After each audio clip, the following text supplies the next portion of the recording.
Good evening, everyone.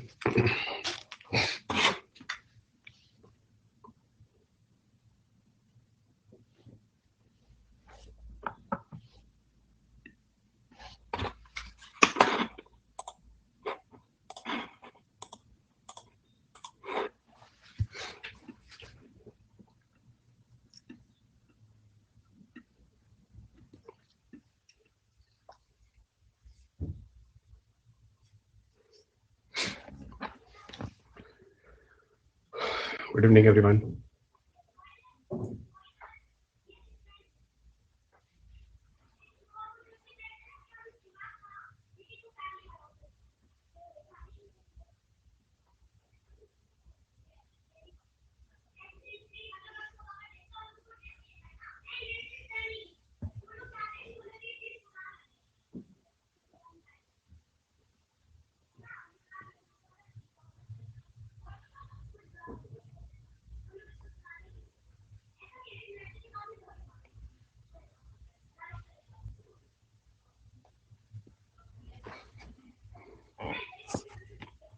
So शुरू करें बच्चों.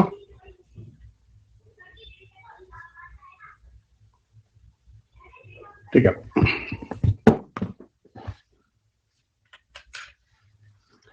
देखो हम आईसीटी की बात कर रहे थे. Okay great. कितने बच्चे हैं मेरे प्यारे प्यारे जो मुझे देख रहे हैं? फटाफट हम दे दो एक एक. तो शुरू करते हैं.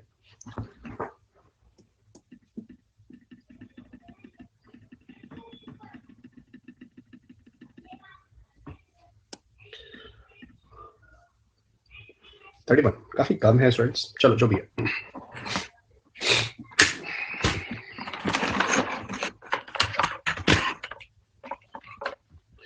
सो आई एम वेरी श्योर कि अब हमारा जो ये वाला पार्ट है आईसीटी वाला पार्ट अभी खत्म हो जाएगा थोड़ी देर में. And then I will start the defence technology. Okay so इसके साथ ही डिफेंस भी खत्म करेंगे. डिफेंस आई थिंक अभी आज का ले लेते हैं और एक लेक्चर और ले लेते हैं. उसमें डिफेंस आपका फिनिश हो जाएगा. Okay and after it I will start क्या नाम है पार्टिकल फिजिक्स शुरू करेंगे. That is more interesting. और या तो फिर नहीं तो छोटे छोटे टॉपिक्स में से एआई है, robotics, biotech will I will take in the February वाली क्लास में जो 2 फरवरी से स्टार्ट होगी. ओके इसी में जो होगा क्योंकि बायोटेक में एटलीस्ट मुझे एक साथ 3 दिन की क्लास चाहिए, 4 दिन की क्लास चाहिए. तो फरवरी में 2, 3, 4, 5 हर दिन क्लास है. ठीक है कंटिन्यूटी में एग्जैक्टली. इसलिए मैं कह रहा हूँ अभी जैसे जो आपकी क्लासेस है वो 23rd को 2 क्लासेस थी. जैसे आज 23rd को 2 क्लासेस थी. ठीक है तो वो मॉर्निंग वाली क्लास हो गई. Now it is the evening class. 24 को एक क्लास है, 25 को एक क्लास है. उसका तो नेक्स्ट क्लास है 2 फरवरी ऑनवर्ड्स. ठीक है और फिर उसके बाद वो डेली क्लास है. किसी किसी दिन that will be the 2 classes in a day. ठीक है ये हिसाब से क्लास चलेगी. हाँ 20 फरवरी तक ये खत्म हो जाएगा. 20th नहीं I think it will be around 15-20 के आसपास खत्म हो जाएगा. मैक्सिमम खत्म हो जाएगा. मतलब बहुत अच्छे से खत्म हो जाएगा. Got it. बहुत अच्छे से खत्म हो जाएगा. Okay I will not have a pressure. चलेगा. तो इसलिए मैंने इधर 3-4 दिन की क्लासेस ले ली हैं. तब एक सीक्वेंस बना रहेगा ना. इधर it will be have a मतलब एक बड़ा ब्रेक हो जाता है.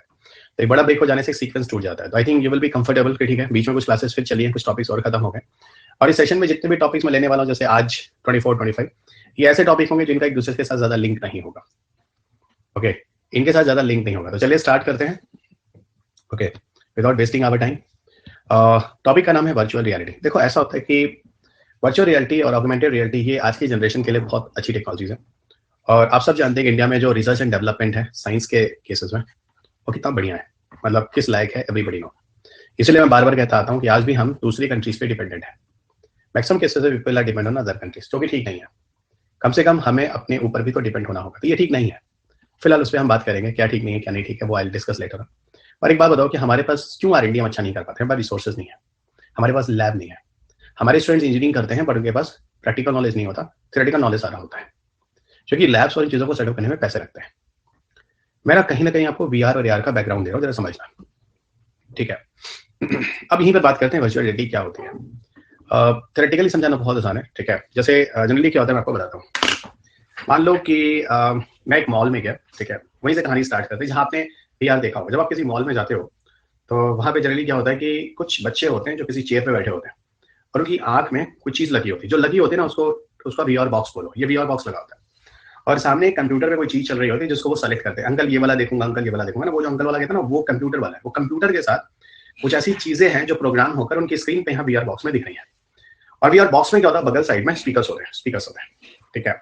तो जो बच्चों को उसमें दिखता है, got it, is this VR boxes में वो सारा का सारा यहाँ पे साउंड भी आता है उनको, तो they can listen everything what is going on. ठीक है, अब सुनो इसमें होता क्या है। ये तो मैंने आपको एक जगह बताई जहाँ पे आप वीआर देखोगे, आप ऐसे काफी लोगों ने वीआर यूज भी किया हो, लेकिन आज पता चल रहा होगा वो तो एक सर वो 8D था सर, 3D था। अरे वो एक्चुअल में 8D 3D का जो एनिमेशन वगैरह बना के दिखा रहे हैं वो एक्चुअल में बच्चा वीआर है। ठीक है, ऐसे ध्यान रखो, टेक्नोलॉजी को हम कहते हैं वीआर, वर्चुअल रियलिटी। ठीक है, आप ऐसे कितने बच्चों ने वर्चुअल रियलिटी वाली बॉक्सेस पे ये चीजें देखी हैं? जस्ट क्लिक में गाइस। ओके, देखो काफी बच्चे, तो जो बच्चे जिन्होंने देखा है ना, they can understand very well कि मैं क्या बोल रहा हूँ। अब आपको सिर्फ उसको थ्योरेटिकली चीजों को समझना है अकॉर्डिंग टू एग्जामिनेशंस। देखो जो चीज आप प्रैक्टिकल कर आते हो ना, that is very very easy for all of you. ठीक है, रियलिटी लगता है, एग्जैक्टली कृष्णा, वो रियलिटी लगता है। इसमें होता क्या पता है, वर्चुअल रियलिटी क्या होता है समझना। यहाँ पे एक्चुअल में क्या होता है कि जो आप वीआर बॉक्सेस पहनते हो, बगल में आपके स्पीकर होता है, समझ बगल स्पीकर होता है, whatever you are feeling है ना, जो आपको इसमें लगता है कि आप कुछ, जैसे मान लो मैं एफएल टावर देख रहा हूँ, एफएल टावर मतलब मैं पेरिस में हूँ, ठीक है, ऐसे समझो। तो याद रखना मैं मॉल में हूँ, ग्राउंड फ्लोर पे हूँ, मैं इन चीजों को देख रहा हूँ, ठीक है, मैं मॉल में हूँ और मुझे लग रहा है कि I am feeling that I am in Paris. ठीक है, और ऐसा लग रहा है कि मैं एफएल टावर के सामने खड़ा हूँ। ठीक है, और जो मेरी आंख पर जो यहाँ पर वीआर बॉक्स लगाए जाते हैं ना, जिसके बगल में स्पीकर होता है, साउंड भी आता है, वो वीआर बॉक्स एक्चुअल में 360 डिग्री पर वर्क करता है। 360 डिग्री पर फील करता है। क्या फील करता है? 360 डिग्री पर। 360 डिग्री का मतलब क्या होता है? 360 डिग्री का मतलब होता है अगर मैं अपने फेस को इधर उधर अप डाउन करता हूँ तो पता है मैं उस इमेज के अंदर जो देख रहा हूँ उसके अंदर मैं अपने फेस को अप डाउन कर रहा हूँ, ऐसा लगता है। आप समझ गए? कहने का क्या मतलब है कि मान लो मैं पेरिस में एफएल टावर देख रहा हूँ, ठीक है, लेकिन मैं हूँ कहाँ? मॉल में, ग्राउंड फ्लोर पे। जैसे मैं अपने सर को ऊपर करता हूँ, पता है मुझे ऊपर का ना फूड कोर्ट नहीं दिखता है, ऊपर का ना वो पीवीआर एनॉस नहीं दिखता है। मुझे क्या दिखता है? मुझे दिखता है एफएल टावर के पीक पर क्या है, एफएल टावर के टॉप पे क्या है, मुझे वो दिखता है। और जैसे मैं अपने हेड को लेफ्ट करता हूँ, पता है मुझे क्या दिखता है? बगल वाला बिग बाजार नहीं दिखता, बगल इंस्पायर नहीं दिखता, मुझे क्या दिखता है? मुझे क्या दिखता है? एफएल टावर के बगल वाला लेफ्ट में जो रोड है। यानी मैं आपको क्या कह रहा हूं कि हम जनरली ऐसा फील करते हैं कि that the things are going to be happen in reality in front of us, लेकिन वो चीज वर्चुअली क्रिएट की जाती है, आभासी होती है। इसको आभासी वास्तविकता कह सकते हो शुद्ध हिंदी में। यानी वास्तविकता में आप अपने आप को पाते हो, अपने आप को लगता है कि आप वहीं पर हो, लेकिन वो चीजें आभासी होती हैं, वर्चुअली क्रिएट की जाती है। ओके, तो यहां पर जो फिजिकल प्रेजेंस होता है एनवायरमेंट के साथ, ठीक है, वो आपके साथ इंटरेक्ट करने की कोशिश की जाती है। तो आप क्या बोलोगे? यहाँ पर जो यूजर होता है, यूजर मतलब जो यूज कर रहा है, उसको फिजिकल प्रेजेंस और एनवायरमेंट के साथ एक दूसरे के साथ एक साठगांठ बैठाने की कोशिश की जाती है। ठीक है, तो अपने आप को इस एनवायरमेंट में पाते हो, लेकिन आपको पता है वहां नहीं हो। ठीक है, यहाँ पर होता है क्या? यहाँ पर आपको बताऊं कि कुछ ऐसे वर्चुअल रियलिटी भी होते हैं जो आपको सेंस का भी अनुभव देते हैं, जो ऐसा लगता है कि आपको टच का अनुभव देते हैं, जो ऐसा लगता है कि आपको हियरिंग और खुशबू किस तरह की आ रही होती है। ये सारी की सारी चीजें वर्चुअल रियलिटी में देख सकते हैं। ये होता क्या है? ये होता क्या एक्चुअल में दोस्त? आजकल जो गेमिंग है और जो बच्चों के फन है वो ये सब तकनीकी यहाँ यूज कर रहे हैं। यहाँ पर क्या होता है? कंप्यूटर स्क्रीन होता है, उस कंप्यूटर स्क्रीन को हम स्पेशल वर्चुअल रियलिटी हेडसेट से जोड़ देते हैं। एक कंप्यूटर स्क्रीन को स्पेशल वर्चुअल रियलिटी हेडसेट से जोड़ देते हैं जो आपके आंख के पास लगा होता है, VR boxes, head mounted displace को आप कहते हैं। और यहाँ पर एक कंप्यूटर सिमुलेशन होता है। यहाँ पर एक टेक्निकल टर्म आपको याद रखना होगा, कुछ सिमुलेशन होता है, कंप्यूटर सिमुलेशन होता है। उस कंप्यूटर सिमुलेशन की वजह से मैं जैसा फील करता हूं वैसा ही मैं अपने आप को वहां पाता हूं। एग्जैक्टली, और यहाँ पर आपको सब कुछ ऐसा ही लगता है जैसे everything is going to happen in the reality in front of you. ठीक है, ये हो गया वीआर, वर्चुअल रियलिटी। ठीक है, अब बात होती है ऑगमेंटेड रियलिटी क्या होती है। देखो ऑगमेंटेड रियलिटी में क्या होता है, यहाँ पर ये और ज्यादा एडवांस फेज है, उसको आप शॉर्ट में एआर कहते हैं। ध्यान रखना, एक बार आपके पेपर में वीआर और एआर में भी क्वेश्चन पूछे गए। ओके, फिजिकल वर्ल्ड से आप कट नहीं होते हैं, आप फिजिकल वर्ल्ड में ही रहते हैं, ठीक है, लेकिन आपके साथ ऐसा लगता है कि आप उस एनवायरनमेंट में पहुंचकर वहां पर अपने आप को पाते हैं, लेकिन that everything is what it is virtually created, it's not real. ठीक है, ऑगमेंटेड रियलिटी का मतलब क्या होता है? ऑगमेंटेड रियलिटी का मतलब होता है कि वहां पर चीजों को क्रिएट किया जाता है आपके सामने। आपके सामने क्या होता है, यहाँ पर सीधा आपके सामने किसी बंदे को या किसी इमेज को आपके सामने इस फ्लोटिंग एयर में लाकर रख दिया जाता है।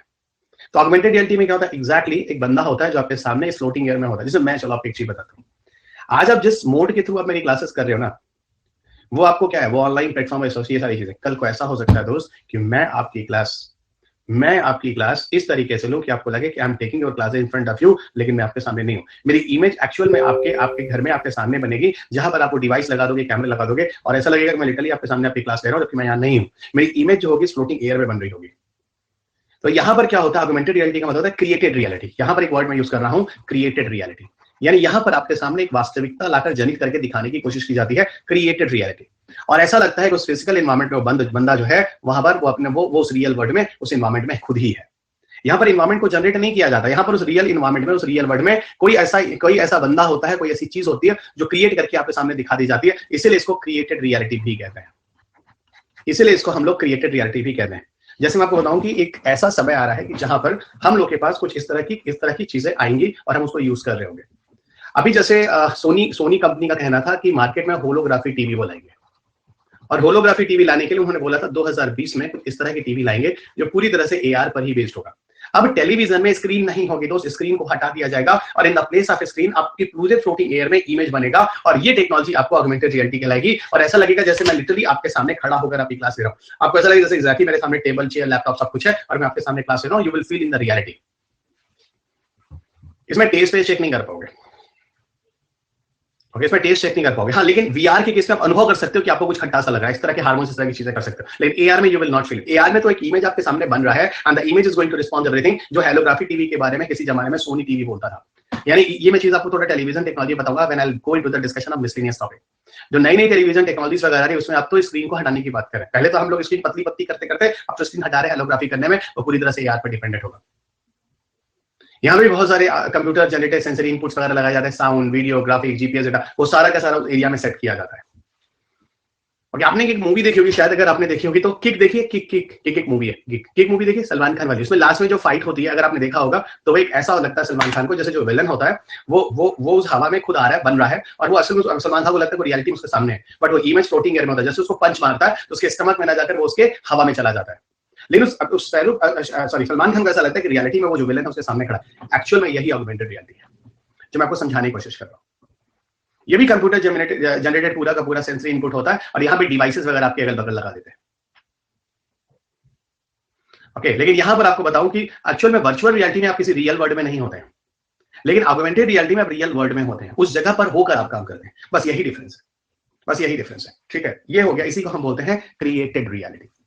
अब बात होती है कि हम इस रियलिटी के बारे में क्यों बात कर रहे हैं, क्योंकि नई जनरेशन इन चीजों को यूज करने वाली है। मैंने अभी आपको बोला था कि इंडिया में जो रिसर्च एंड डेवलपमेंट है उस लेवल के है नहीं जिस लेवल के रिसर्च एंड डेवलपमेंट होने चाहिए।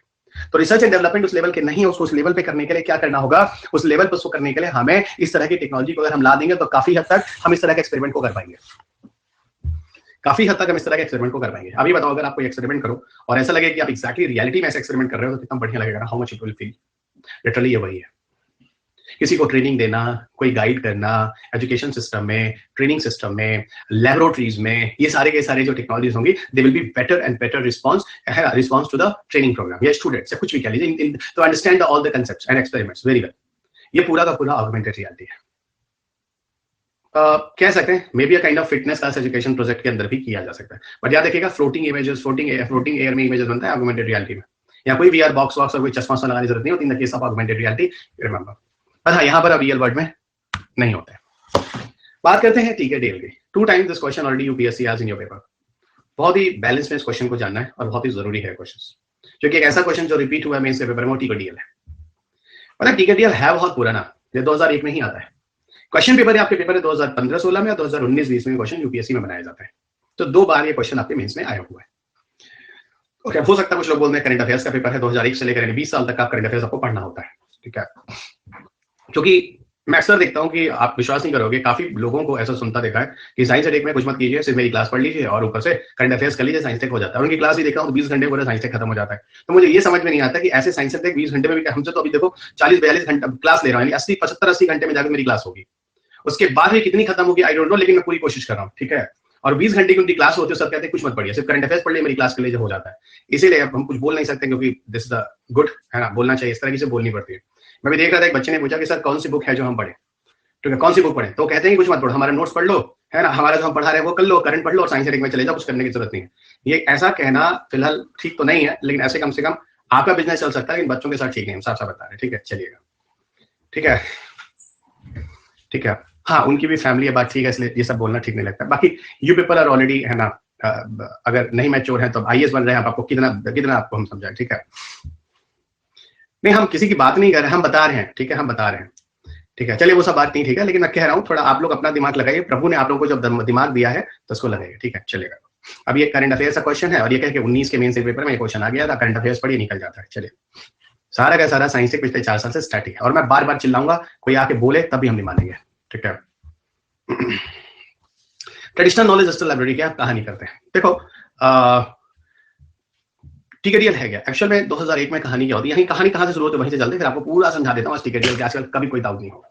पेटेंट से जुड़े हुए मुद्दों को लेकर कई बार, दोनों बार पेटेंट से ही पूछा था इसने जोड़कर, तो आपको पेटेंट से लेकर सब बढ़िया बात करता हूँ। ठीक है, ये बताओ पहले वीआर यार मस्ती से समझ में आ गया ना, मस्ती से समझ में आ गया कि नहीं वीआर और एआर, ठीक है, अब क्वेश्चन पेपर लगाओ तुम लोग, खट से जाना, घर पे पेपर लगाना, ठीक है, ठीक है। नगर में 90% क्वेश्चन आ जाते हैं, तो ठीक तो है, 90% क्वेश्चन वही हैं जो यूपीएससी वाले हैं। हाँ, तो मेरे बुक में रियल क्वेश्चन पेपर है ना यूपीएससी के, क्योंकि ये क्वेश्चन पेपर आपको कोई दिखाता ही नहीं है, ठीक है, चलेगा। अब हो गया, देखो हम बात करते हैं टीकेडीएल के बारे में। टीकेडीएल है क्या? टीकेडीएल 2001 में आता है। कब आता है? 2001 में आता है। कौन है इसके पीछे? दो पार्टी है, एक तो सीएसआईआर है और दूसरा आयुष मिनिस्ट्री है। तो one is the CSIR and second is the Ayush ministry. तो कोई नहीं, पहले इसका फुल फॉर्म बोल देते हैं। CSIR is council of scientific and industrial research और आयुष मिनिस्ट्री हो जाती है आयुर्वेदा, योगा, नेचुरा, यूनानी, सिद्ध, होम्योपैथी मिनिस्ट्री, ठीक है। ये दो चीजें हो जाती है, सीएसआई और आयुष मिनिस्ट्री दोनों मिलकर 2001 में लाते हैं टीकेडीएल। टीकेडीएल आ गया। तो टीकेडीएल जो स्टैब्लिश हुआ है वो किनका कोलैबोरेशन है? टीकेडीएल जो स्टैब्लिश हुआ है वो सीएसआईआर और आयुष मिनिस्ट्री का कोलैबोरेशन है। इसमें होता क्या है? इसमें होता क्या है, जो हम लोगों के मेडिसिनल प्लांट्स होते हैं, समझिएगा, जो हम लोग के मेडिसिनल प्लांट्स होते हैं, मेडिसिनल प्लांट जो इंडिया में ऑलरेडी मिलते हैं, मिलते नहीं है, गलत हो गया, जो इंडिया के ऐसे मेडिसिनल प्लांट हैं जो इंडिया के नेटिव है, मैं तो ये बोलूंगा नेटिव है। नेटिव का मतलब यहीं के ओरिजिन है, यहीं पर सबसे पहले वो प्लांट जो थे वो डोमेस्टिकेट किए गए। This plant was firstly domesticated in India. तो वो प्लांट जो पहली बार इंडिया में डोमेस्टिकेट किया गया वो वहां का नेटिव हो गया। और भारत में ऐसा था, exactly Ritesh, you are right. मैं आपको नीम के बारे में ही बात कर रहा था, नीम के बारे में नहीं, मैं आपको टर्मरिक के बारे में बात कर रहा था। कहानी समझिएगा, धीरे धीरे समझ जाएगा। जैसे नीम और टर्मरिक, ऐसे कुछ और भी प्लांट्स, ब्राह्मी को फिलहाल हमें नहीं मिला शायद, ओके। नीम और टर्मरिक तो बहुत कम है, ठीक है, समझिएगा। होता क्या है दोस्त, होता क्या है, समझिएगा, ठीक है। इंडिया के कुछ ऐसे प्लांट्स हैं जो इंडिया के नेटिव्स हैं, यहीं पर सबसे पहले यहीं के लोगों को पता चला, उन प्लांट्स को उन्होंने लगाना शुरू किया। और उसके जो केमिकल ग्रेडियंट्स हैं, उसके जो केमिकल इंग्रेडिएंट्स हैं, ठीक है, समझना, केमिकल इंग्रेडिएंट्स हैं, पूरी कहानी की तरह समझना। इनके जो केमिकल इंग्रेडिएंट्स हैं, उनके जो फॉर्मुलेशंस हैं, ये इन चीजों को जरा समझना होगा। उनके जो केमिकल इंग्रेडिएंट्स, उनके जो फॉर्मुलेशंस है, इसकी सारी जानकारी जो है वो भारत में ही पता चली है। Okay, even those chemical ingredients and formulation we are talking about them, first of all उनके बारे में भारत में ही पता चला है, उन chemical ingredients और formulations के बारे में, ठीक है। अब एक बात बताओ, ये chemical ingredients और formulations, ये चीजें जो भारत में ही सबसे पहले चीजें हुई हैं, जिनका कोई मेडिसिनल वैल्यू है, again I am repeating, medicinal plants की बात कर रहा हूं मैं, किसी और प्लांट्स की बात ही नहीं कर रहा हूं। इनके केमिकल इंग्रेडिएंट्स, इनके फॉर्मुलेशंस को हम लोग यूज करते हैं, ठीक है। और इसको क्या होता है, ये कहीं ना कहीं इंडिया के पेटेंट है। मैं आपको बताऊंगा, जब मैं आपको पेटेंट पॉलिसी पढ़ाऊंगा तो मैं बताऊंगा, किसी भी बायोलॉजिकल ऑर्गेनिजम्स का पेटेंट कभी नहीं होता। ये आपके पेपर में 2018 में प्रीलिम्स में क्वेश्चन भी पूछा गया है, अगर आप क्वेश्चन देखेंगे तो। और पेटेंट पॉलिसी 2005 की है, तो सर 2005 से लेकर 18 तक का करंट अफेयर्स है? नहीं दोस्त, ये भी स्टैटिक था। उन्होंने सिर्फ क्वेश्चन में पूछा था कि किसी बायोलॉजिकल ऑर्गेनिजम्स को हम पेटेंट करते कि नहीं करते। याद रखेगा, कभी किसी लिविंग ऑर्गेनिज्म का पेटेंट हो ही नहीं सकता, क्योंकि लिविंग ऑर्गेनिज्म में आपका कोई किया नहीं है।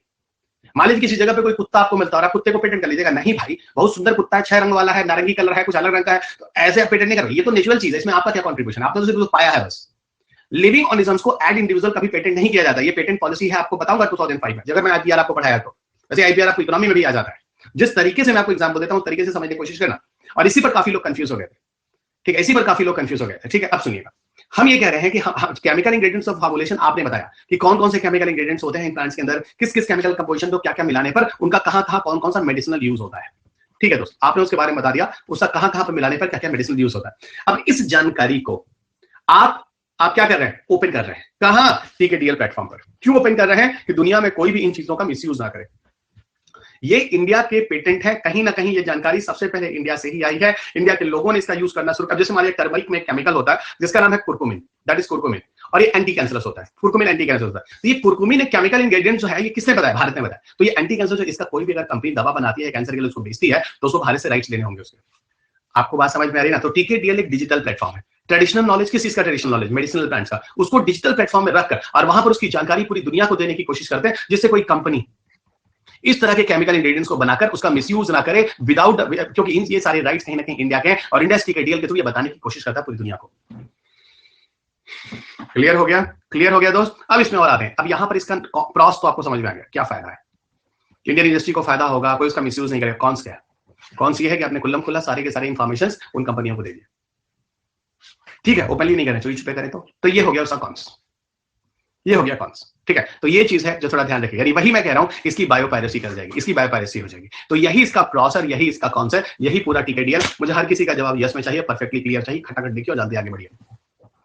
डिफेंस जरूर करना भैया, बहुत बढ़िया। तो पूरा जो मैंने टीकेडीएल बोला ना, इसको ठीक से बढ़िया से समझना। टीकेडीएल में क्या क्या चीजें होती हैं, आयुष मिनिस्ट्री, सीएसआईआर लेकर आता है। और अगर you want to see more and more, तो एक बार एक रिक्वेस्ट है आप सबको, आप सबसे रिक्वेस्ट है, एक बार टीकेडीएल की ऑफिशियल साइट पे चले जाइएगा। ऑफिशियल साइट पे चले जाएगा, आपको बहुत कुछ और क्लियर हो जाएगा। According to UPSC what was the requirement मैंने आपको दिया, बट स्टिल एक एक्सरसाइज मैं आपको देता हूं, होमवर्क। क्लास के बाद एक बार टिकट के प्लेटफॉर्म पर जाकर एक बार इस डेटा को और पढ़ लीजिएगा। ओके, एक बार इसको और पढ़ लीजिएगा। चलिए, डिजिटल इंडिया मैं अवॉइड करूँ, एकदम अवॉइड करूँ, बिल्कुल नहीं डिस्कशन, ठीक है, बिल्कुल नहीं, बिल्कुल नहीं, बिल्कुल नहीं, बिल्कुल नहीं। अब आइए, एक छोटा सा टॉपिक है जिसको हम कहते हैं प्रोजेक्ट नीलगिरी। फिलहाल प्रोजेक्ट नीलगिरी आज जानना ही नहीं है। क्यों नहीं जानना है, देखो मैं बताता हूँ। आज ये चीज सरकार खत्म कर रही है। क्यों सरकार खत्म कर रही है? सरकार इसलिए खत्म कर रही है क्योंकि आज हर किसी के हाथ में मोबाइल फोन है। भारत ऐसा कंट्री है जहां पर दुनिया में सेकंड नंबर पे मोबाइल फोन यूजर्स हैं, लगभग 45 करोड़। ओके, और शायद इससे भी ज्यादा है, मैं शायद कम बोल रहा हूँ। 45 करोड़ तो शायद इंटरनेट यूजर, सॉरी, इससे ज्यादा है। I am very sorry, exact नहीं बता पाऊंगा, डेटा आई डोंट हैव। आप गूगल करके मुझे बताइए कितने हैं आज जो मोबाइल फोन यूजर्स हैं। इंटरनेट के तो यूजर्स भी बताइएगा, 45 करोड़ आज का डेटा बताइएगा, आज जिस दिन मैं क्लास आपको पढ़ा रहा हूँ।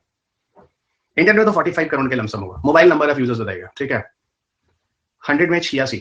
माय गॉड, आप देख के बताइएगा, देख के, ठीक है, इधर आइए। तो अब मैंने बोला, जानते हो क्या है, इंडिया बुक में लास्ट टाइम इतना ही था, मे बी भाई, मे बी। अब you listen the project Nilgiri. Project Nilgiri में क्या है सुनिएगा, project Nilgiri, listen. Okay, project Nilgiri जरा सुनिएगा, listen, project Nilgiri, project Nilgiri. Okay, देखिए प्रोजेक्ट नीलगिरी में क्या होता है।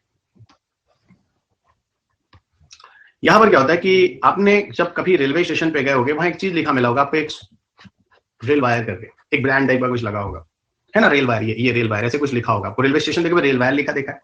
जिस भी प्लेटफॉर्म पर रेल वायर लिखा देखा होगा, जान लीजिएगा उस प्लेटफॉर्म पे आपको वाईफाई की सुविधा मिलती है।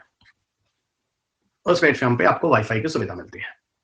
प्रोजेक्ट नीलगिरी जो है, इसको लेकर आया है इंडियन रेलवे का रेल टेलीकॉम और गूगल कंपनी, दोनों मिलकर इस प्रोजेक्ट को लेकर आए थे, project Nilgiri long back.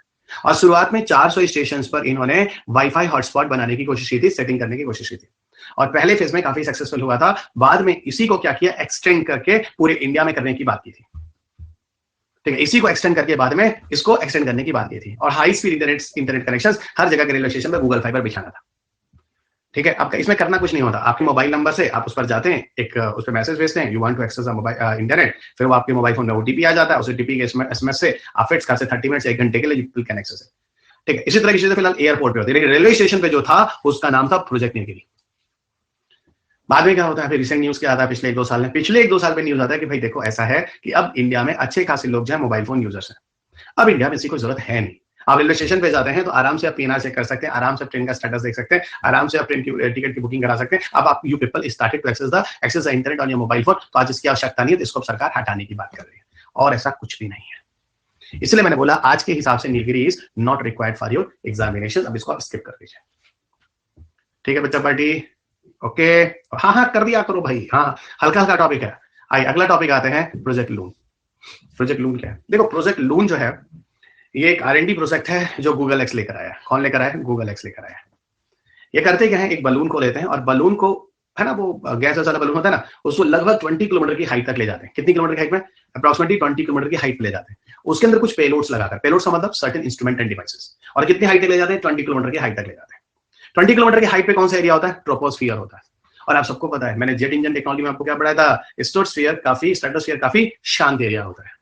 That is the reason I hope you remember jet plane move very easily and smoothly towards on the stratospheric region। याद आ रहा है? ये चीज मैंने आपको पढ़ाई थी, ठीक है, ये चीज मैंने आपको पढ़ाई थी। तो एग्जैक्टली दोस्त उस हाइट तक हम उस बैलून को ले जाते हैं, और उस बैलून के अंदर कुछ ऐसे डिवाइस इंस्ट्रूमेंट वगैरह को रख के ले जाते हैं, जिससे उस रिमोट एरिया के, मतलब उस निमित मतलब लिमिट क्षेत्र तक उस एरिया को आपको इंटरनेट और वाईफाई टाइप की सुविधा दे, ठीक है, इंटरनेट और वाईफाई टाइप की सुविधा है। अब तुम लोग बोलोगे दोस्त इसकी क्या जरूरत है? क्यों नहीं जरूरत है भाई? कोई डिजास्टर हो जाए, कुछ खतरा हो जाए किसी पर्टिकुलर एरिया में, और वहां के लोगों को इंटरनेट टाइप की चीजों को एक्सेस करना है। आपको बताइए कभी किसी रिमोट एरिया में कोई घटना हो जाए, वहां कोई उसके फैमिली का मेंबर गया हुआ है, तो आदमी सबसे पहले क्या करता है? सबसे पहले अपने फैमिली मेंबर को फोन करके बात करने की कोशिश करता है। आवाज सुन के चीजें हो गई तो सुकून आता नहीं, हमारे फैमिली का आदमी सही है। देखिए पूरा का पूरा जो सिस्टम होगा LTE एनेबल्ड डिवाइसेस वगैरह में डायरेक्टली आपको फोन में, जिसमें LTE होती है, आपको सारी की सारी कम्युनिकेशन इन्फॉर्मेशन डायरेक्टली देगा। और इस तरह का प्रोजेक्ट फिलहाल 2013 में इसका प्रोटोटाइप एक्सपेरिमेंट शुरू हो गया था, पायलट प्रोजेक्ट न्यूजीलैंड में। उसका कई जगह पे इसका एक्सपेरिमेंट हुआ, उसमें से भारत भी रहा 2016 में, और ये क्वेश्चन उस साल का करंट अफेयर्स भी था 2016 में, ये क्वेश्चन आया भी था 2016 के पीटी में। Can be useful definitely Danish. मैंने बोला मान लो किसी एरिया में कोई डिजास्टर हो जाए, अर्थक्वेक हो जाए, कुछ भी हो जाए, बहुत बड़ा स्टॉर्म आ जाए, सारा का सारा इंफॉर्मेशन कम्युनिकेशन टेक्नोलॉजी बर्बाद हो जाए, सारे टावर वर सब फट फूट के खत्म हो जाए, और वहां पे सिग्नल नहीं आ रहा। अब ये बताओ कि उस एरिया में जिस किसी फैमिली का मेंबर रहता है, तो सुन ले अगर इतना बड़ा हादसा हुआ, काफी लोगों की डेथ हुई है, क्या है, कैजुअलिटी रही है, तो पहले बात करना चाहेगा कि नहीं करना चाहेगा? जानने की कोशिश करेगा कि नहीं करेगा, एक दूसरे से जुड़ने की कोशिश नहीं करेगा कि नहीं। ये तो एक पहलू हो गया। दूसरा सेफ्टी के लिए, सिक्योरिटी के लिए, कम्युनिकेशन के लिए, किसी को बताने के लिए, यहाँ पे कोई दिक्कत हो रही है हमको बचाइए, कुछ बहुत सारे पहलू हो जाएंगे। तो ultimately you will have one option like Project Loon, ना जहाँ पे बलून को ऊपर करके उस स्ट्रेटोस्फीयर से कर थोड़ा टाइम रुक जाइए, उस पूरे एरिया पर हम इंफॉर्मेशन कम्युनिकेशन टेक्नोलॉजी को बहाल कर देंगे। एग्जैक्टली, मॉनिटरिंग, ठीक है, ये वर्ड चलेगा। दानिश, बिल्कुल it can be useful. Disaster management का ही तो मैं एग्जांपल लेके स्पेशली बता रहा हूं, ठीक है। तो I hope you people very clear यहाँ पे किस तरह की चीजें होती हैं। ओके फाइन, कुछ और चीजों के बारे में बात करते हैं और ये बहुत जरूरी है, डेटा प्रोटेक्शन बिल। आप जाओ ना पीछे की तरफ, जो मैंने इसके ठीक पीछे एक लेक्चर पढ़ाया था जब मैं इंटरनेट की बात कर रहा था। तो आप मुझे बताओ, जब मैंने आपको इंटरनेट की बात की थी तो मैंने उस समय आपको सर्वर के बारे में बात किया था कि नहीं किया था? एवरीबडी रिस्पॉन्ड नहीं प्रॉपर्ली। जब मैंने इंटरनेट की बात की थी तो मैंने उस समय सर्वर की बात की थी कि नहीं की थी? की थी। मैंने क्या बोला था? सर्वर वो जगह हो गई जहां पर सारे के सारे डेटा स्टोर करते हैं। फिर कहानी पीछे जाएगी, क्योंकि हम बात डेटा प्रोटेक्शन बिल की कर रहे हैं और data protection bill is a very important topic और आपके पेपर में अभी तक आया भी नहीं है और इस पर हो हल्ला अक्सर चलता ही रहता है डेटा प्रोटेक्शन बिल को लेकर। कभी गवर्नमेंट पूछती है, कभी कंपनियों से, कभी आरबीआई गवर्नमेंट से पूछती है तुम लोग कर क्या रहे हो, क्योंकि जो भी ऑनलाइन सिस्टम है, जो ट्रांजेक्शन हो रहा है भैया सेफ और सिक्योर होना चाहिए, नहीं तो आम जनता को नुकसान हो जाएगा। भाई आप कहते हैं डिजिटल इंडिया, नरेंद्र मोदी जी, बहुत अच्छी बात है और ये भारत की जरूरत भी है, भारत को लाना चाहिए, लेकिन डिजिटल इंडिया सेफ और सिक्योर भी तो होना चाहिए। वो इशू आपका होता है साइबर सिक्योरिटी के केस में। पता चले कि आप जो मोबाइल फोन यूज करते हैं उसका चिप लेते हैं आप चाइना से, कंप्यूटर में एंटीवायरस खरीदते हैं नॉर्टन कास्पेरस्की, है कि नहीं? एक भी चीज तो आप बनाते नहीं है और कहते हैं कि हमारा जो डिजिटल इंडिया वो सेफ होगा। कैसे सेफ होगा भाई? चिप आपका नहीं है, एंटीवायरस आपका नहीं है, मोबाइल फोन में सारा का सारा ट्रांजिस्टर आपका नहीं है, सब विदेशों से ले रहे हैं और आप हवा बातें कर रहे हैं। फिलहाल वो साइबर सिक्योरिटी का इशू है, यहाँ पर चीजों को अवॉइड कर देते हैं। तो कथनी और करनी में बहुत बड़ा डिफरेंस है, ठीक है। चलिएगा, तो डिजिटल इंडिया बहुत अच्छी चीज है, देश को और अच्छा रखेगा, एक दूसरे से जुड़ेगा, लेकिन वही डिजिटल इंडिया अगर गड़बड़ हो गया, किसी के हाथ में कुछ नुकसान हो गया तो उसकी भरपाई कौन करेगा? सीआरटी टीम बनाने की आप बात कर रहे हैं, कंप्यूटर इमरजेंसी रिस्पांस टीम बनाने की बात कर रहे हैं, ठीक है। तो वो साइबर सिक्योरिटी का इशू है, बाद में देखेंगे, ठीक है। अभी इसको यहाँ हमें निपटाने दीजिए, ठीक है।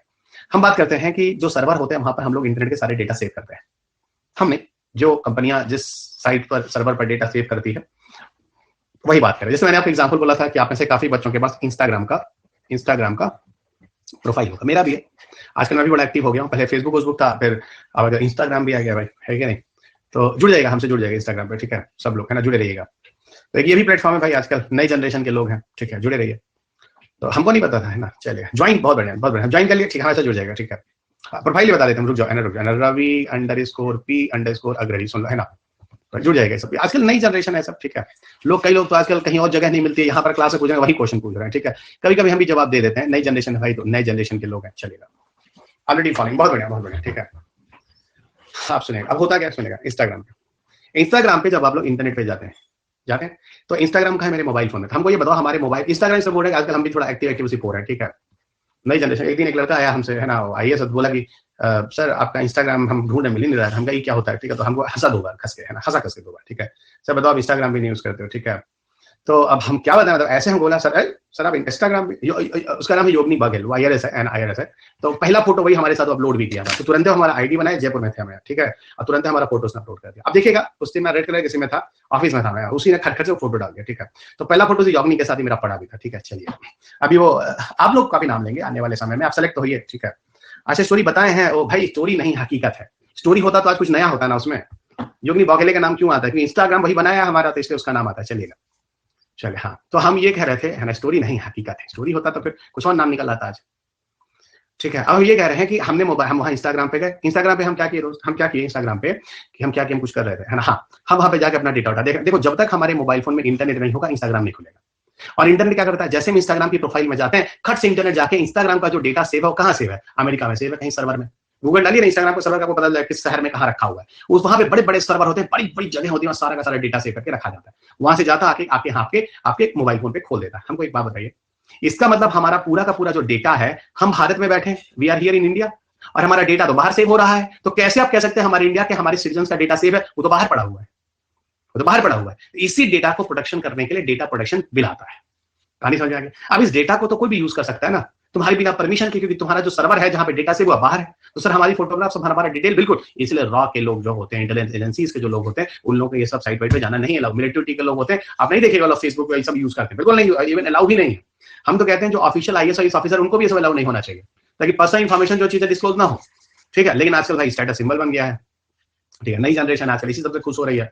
ठीक है, तो हम मेरे ख्याल से आपको समझा दिए डेटा प्रोटेक्शन बिल की जरूरत क्यों थी। और आप कहीं पर बताऊं, एक चीज मैंने बताया था कि चाइना, देखो चाइना अपने यहाँ गूगल नहीं खोलने देता है, चाइना अपने यहाँ फेसबुक नहीं खोलने देता है, चाइना अपने यहाँ व्हाट्सएप नहीं चलने देता। ये सब क्यों नहीं करने देता है? क्योंकि इस सारे का सारा सर्वर जो है ये सब चाइना के बाहर है, और चाइना जानता है कि हमारे जो सिटीजन होते हैं ये सारा का सारा जब गूगल या फेसबुक ये सब यूज करेंगे, इवन Amazon.com क्यों नहीं चलने देता है? Amazon.com इसलिए नहीं चलने देता है क्योंकि उसको पता है अगर यहाँ पर हमारे लोग इसको एक्सेस करेंगे तो हमारे लोगों का जो आम जनता के सारे इंफॉर्मेशन है वो हमारे चाइना के बाहर सेव होगा। आपको खुद पता, जब अभिनंदन जब पाकिस्तान में गए थे, गलती से पहुंच गए थे, तो यहाँ पर जितना पाकिस्तान वालों को तो हम भारतीयों ने ढिंडोरा पीट पीट कर बता दिया था कि सुनो सुनो अभिनंदन तुम्हारे यहाँ, सुनो सुनो तुम लोग अभिनंदन तुम्हारे यहाँ। तो कितना अपडेट आप फेसबुक पे खुद ही दे दिए थे। आप खुद देखिए फेसबुक कितना खतरनाक चीज है।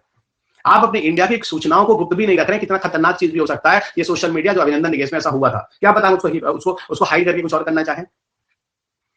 ठीक है, तो मैं वही बात कर रहा हूं दोस्त। इस तरह मान लीजिए आप हमको एक बात बताइए, आपने अमेजॉन पर अपने सारे कार्ड की डिटेल दे रखे हैं, समझिएगा डेटा प्रोटेक्शन बिल की जरूरत है। आपने अमेजॉन पे अपने सारे डिटेल दे रखे हैं, डिटेल देने के बाद आपका एड्रेस नेम सब कुछ रखा हुआ है, और प्लस अमेजॉन पर आपने अपना कार्ड डिटेल भी डाल रखा है। ये मेरा एसबीआई बैंक का सारा अकाउंट नंबर है, ये सारा सिर्फ ओटीपी लास्ट में एक ट्रांजेक्शन के समय आपके मोबाइल पे आता है और आप ट्रांजेक्शन कर सकते हैं।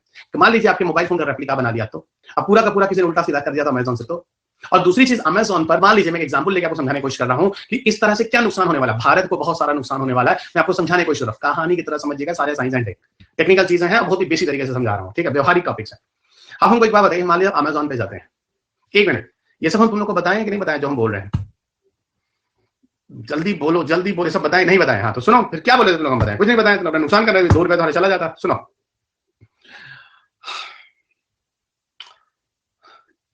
इंटरेस्ट आना चाहिए, इंटरेस्ट आना चाहिए, इंटरेस्ट आना चाहिए। आप लोग का इंटरेस्ट हमको लगता है मैसेज टाइप करने, मुस्लिम देने में आता है, समझ में आना चाहिए, इंटरेस्ट आना चाहिए सब्जेक्ट में। सुनिएगा, बहुत बढ़िया है ना। हमको थम दिया गया जो ज्यादा अच्छा था, लिखते तो हम डिस्टर्ब हो जाते हैं। ठीक है, कम लिखा करो तुम लोग, थम दिया करो खड़े। बहुत बढ़िया था, बहुत बढ़िया, इंटरेस्ट आ रहा है सर, इंटरेस्ट आ रहा है। अच्छा हाँ, अब हमको एक बात बताओ कि अमेजॉन पे जैसे समझो हम तुमको बता रहे हैं डेटा प्रोटेक्शन क्यों जरूरी। मान लो हाँ, इसमें पता है इससे हम लोग किसी कंट्री की सिक्योरिटी का इशू तो हो ही गया। हाँ सर, सिक्योरिटी हो सकता है सर, डेटा लीक हो सकता है, पहली चीज आपको समझाएंगे। तीसरा, इकोनॉमी को भी तहस नहस कर सकते हो, इकोनॉमी को भी नुकसान पहुंचाते हो भारत की। कैसे नुकसान पहुंचाते हो? मान लो हम अमेजॉन पे कोई जूता खरीदने जा रहे हैं, मान लो आज हम अमेजॉन पे जूता खरीदने गए। सबको पता है कि अमेजॉन कोई कंपनी नहीं है जो आपको जूता बेचती है। अमेजॉन डिफरेंट ब्रांड के जूतों को लेकर अपने प्लेटफॉर्म पे बेचती है। बस अमेजॉन का सिर्फ एक सॉफ्टवेयर है, उसके अपने जो गराज है जहां पे सामान रख के डिलीवर करता है, बाकी अमेजॉन के पास कुछ भी नहीं है। लेकिन अमेजॉन आज अरबपति है, रीजन आप भी जानते हैं क्यों? दिमाग उसी ने लगाया, और दिमाग से लोग पैसा कमाते हैं, मेहनत से नहीं, नया जनरेशन है। ठीक है, अब सुनिएगा, तो अमेजॉन ने क्या किया, अमेजॉन ने आप इस जूते को देखने जा रहे हैं, कहानी शुरू सुनिए। आप जूता को देखने गए, आप जूता को देखने गए लेकिन जूता नहीं लिए। दोबारा फिर आप जूता को देखने गए, 2 दिन बाद फिर आप जूता नहीं लिए। दोबारा फिर आप जूता को देखने गए, फिर 2 दिन बाद फिर जूता नहीं लिए। अमेजॉन ने देख लिया आपका इंटरेस्ट किस पे है। अब वो उस सारे के सारे इंफॉर्मेशन को जिस कंपनी को चाहे उसको दे के आपसे जूता बिकवा दे। नहीं समझे आप? कोई कंपनी कहेगी अमेजॉन तो मेरे वाले प्रोडक्ट्स हो ना, उस आदमी को उसमें इंटरेस्ट ज्यादा है, मेरा जूता बार बार वहां पे चिपका दो। जब आप किसी सर्वर पे जाइए, किसी साइट पे जाइए, तो अपने आप को जूता वहां पर आईआरसीटीसी पे जाइए, खट से जूता आ जाएगा चिपका हुआ। ठीक, कहीं ना कहीं मेरा कहने का मतलब है अब वो साइट आपके पीछे पड़ जाएगा, और जब तक आप जूता ना खरीद लीजिए तब तक वो आपसे मतलब आपसे, समझ गए हम कहना क्या चाह रहे हैं? सुधांशु पिटोगे तो हमसे, ठीक है, समझ आ गई बात? समझ में आ गई बात?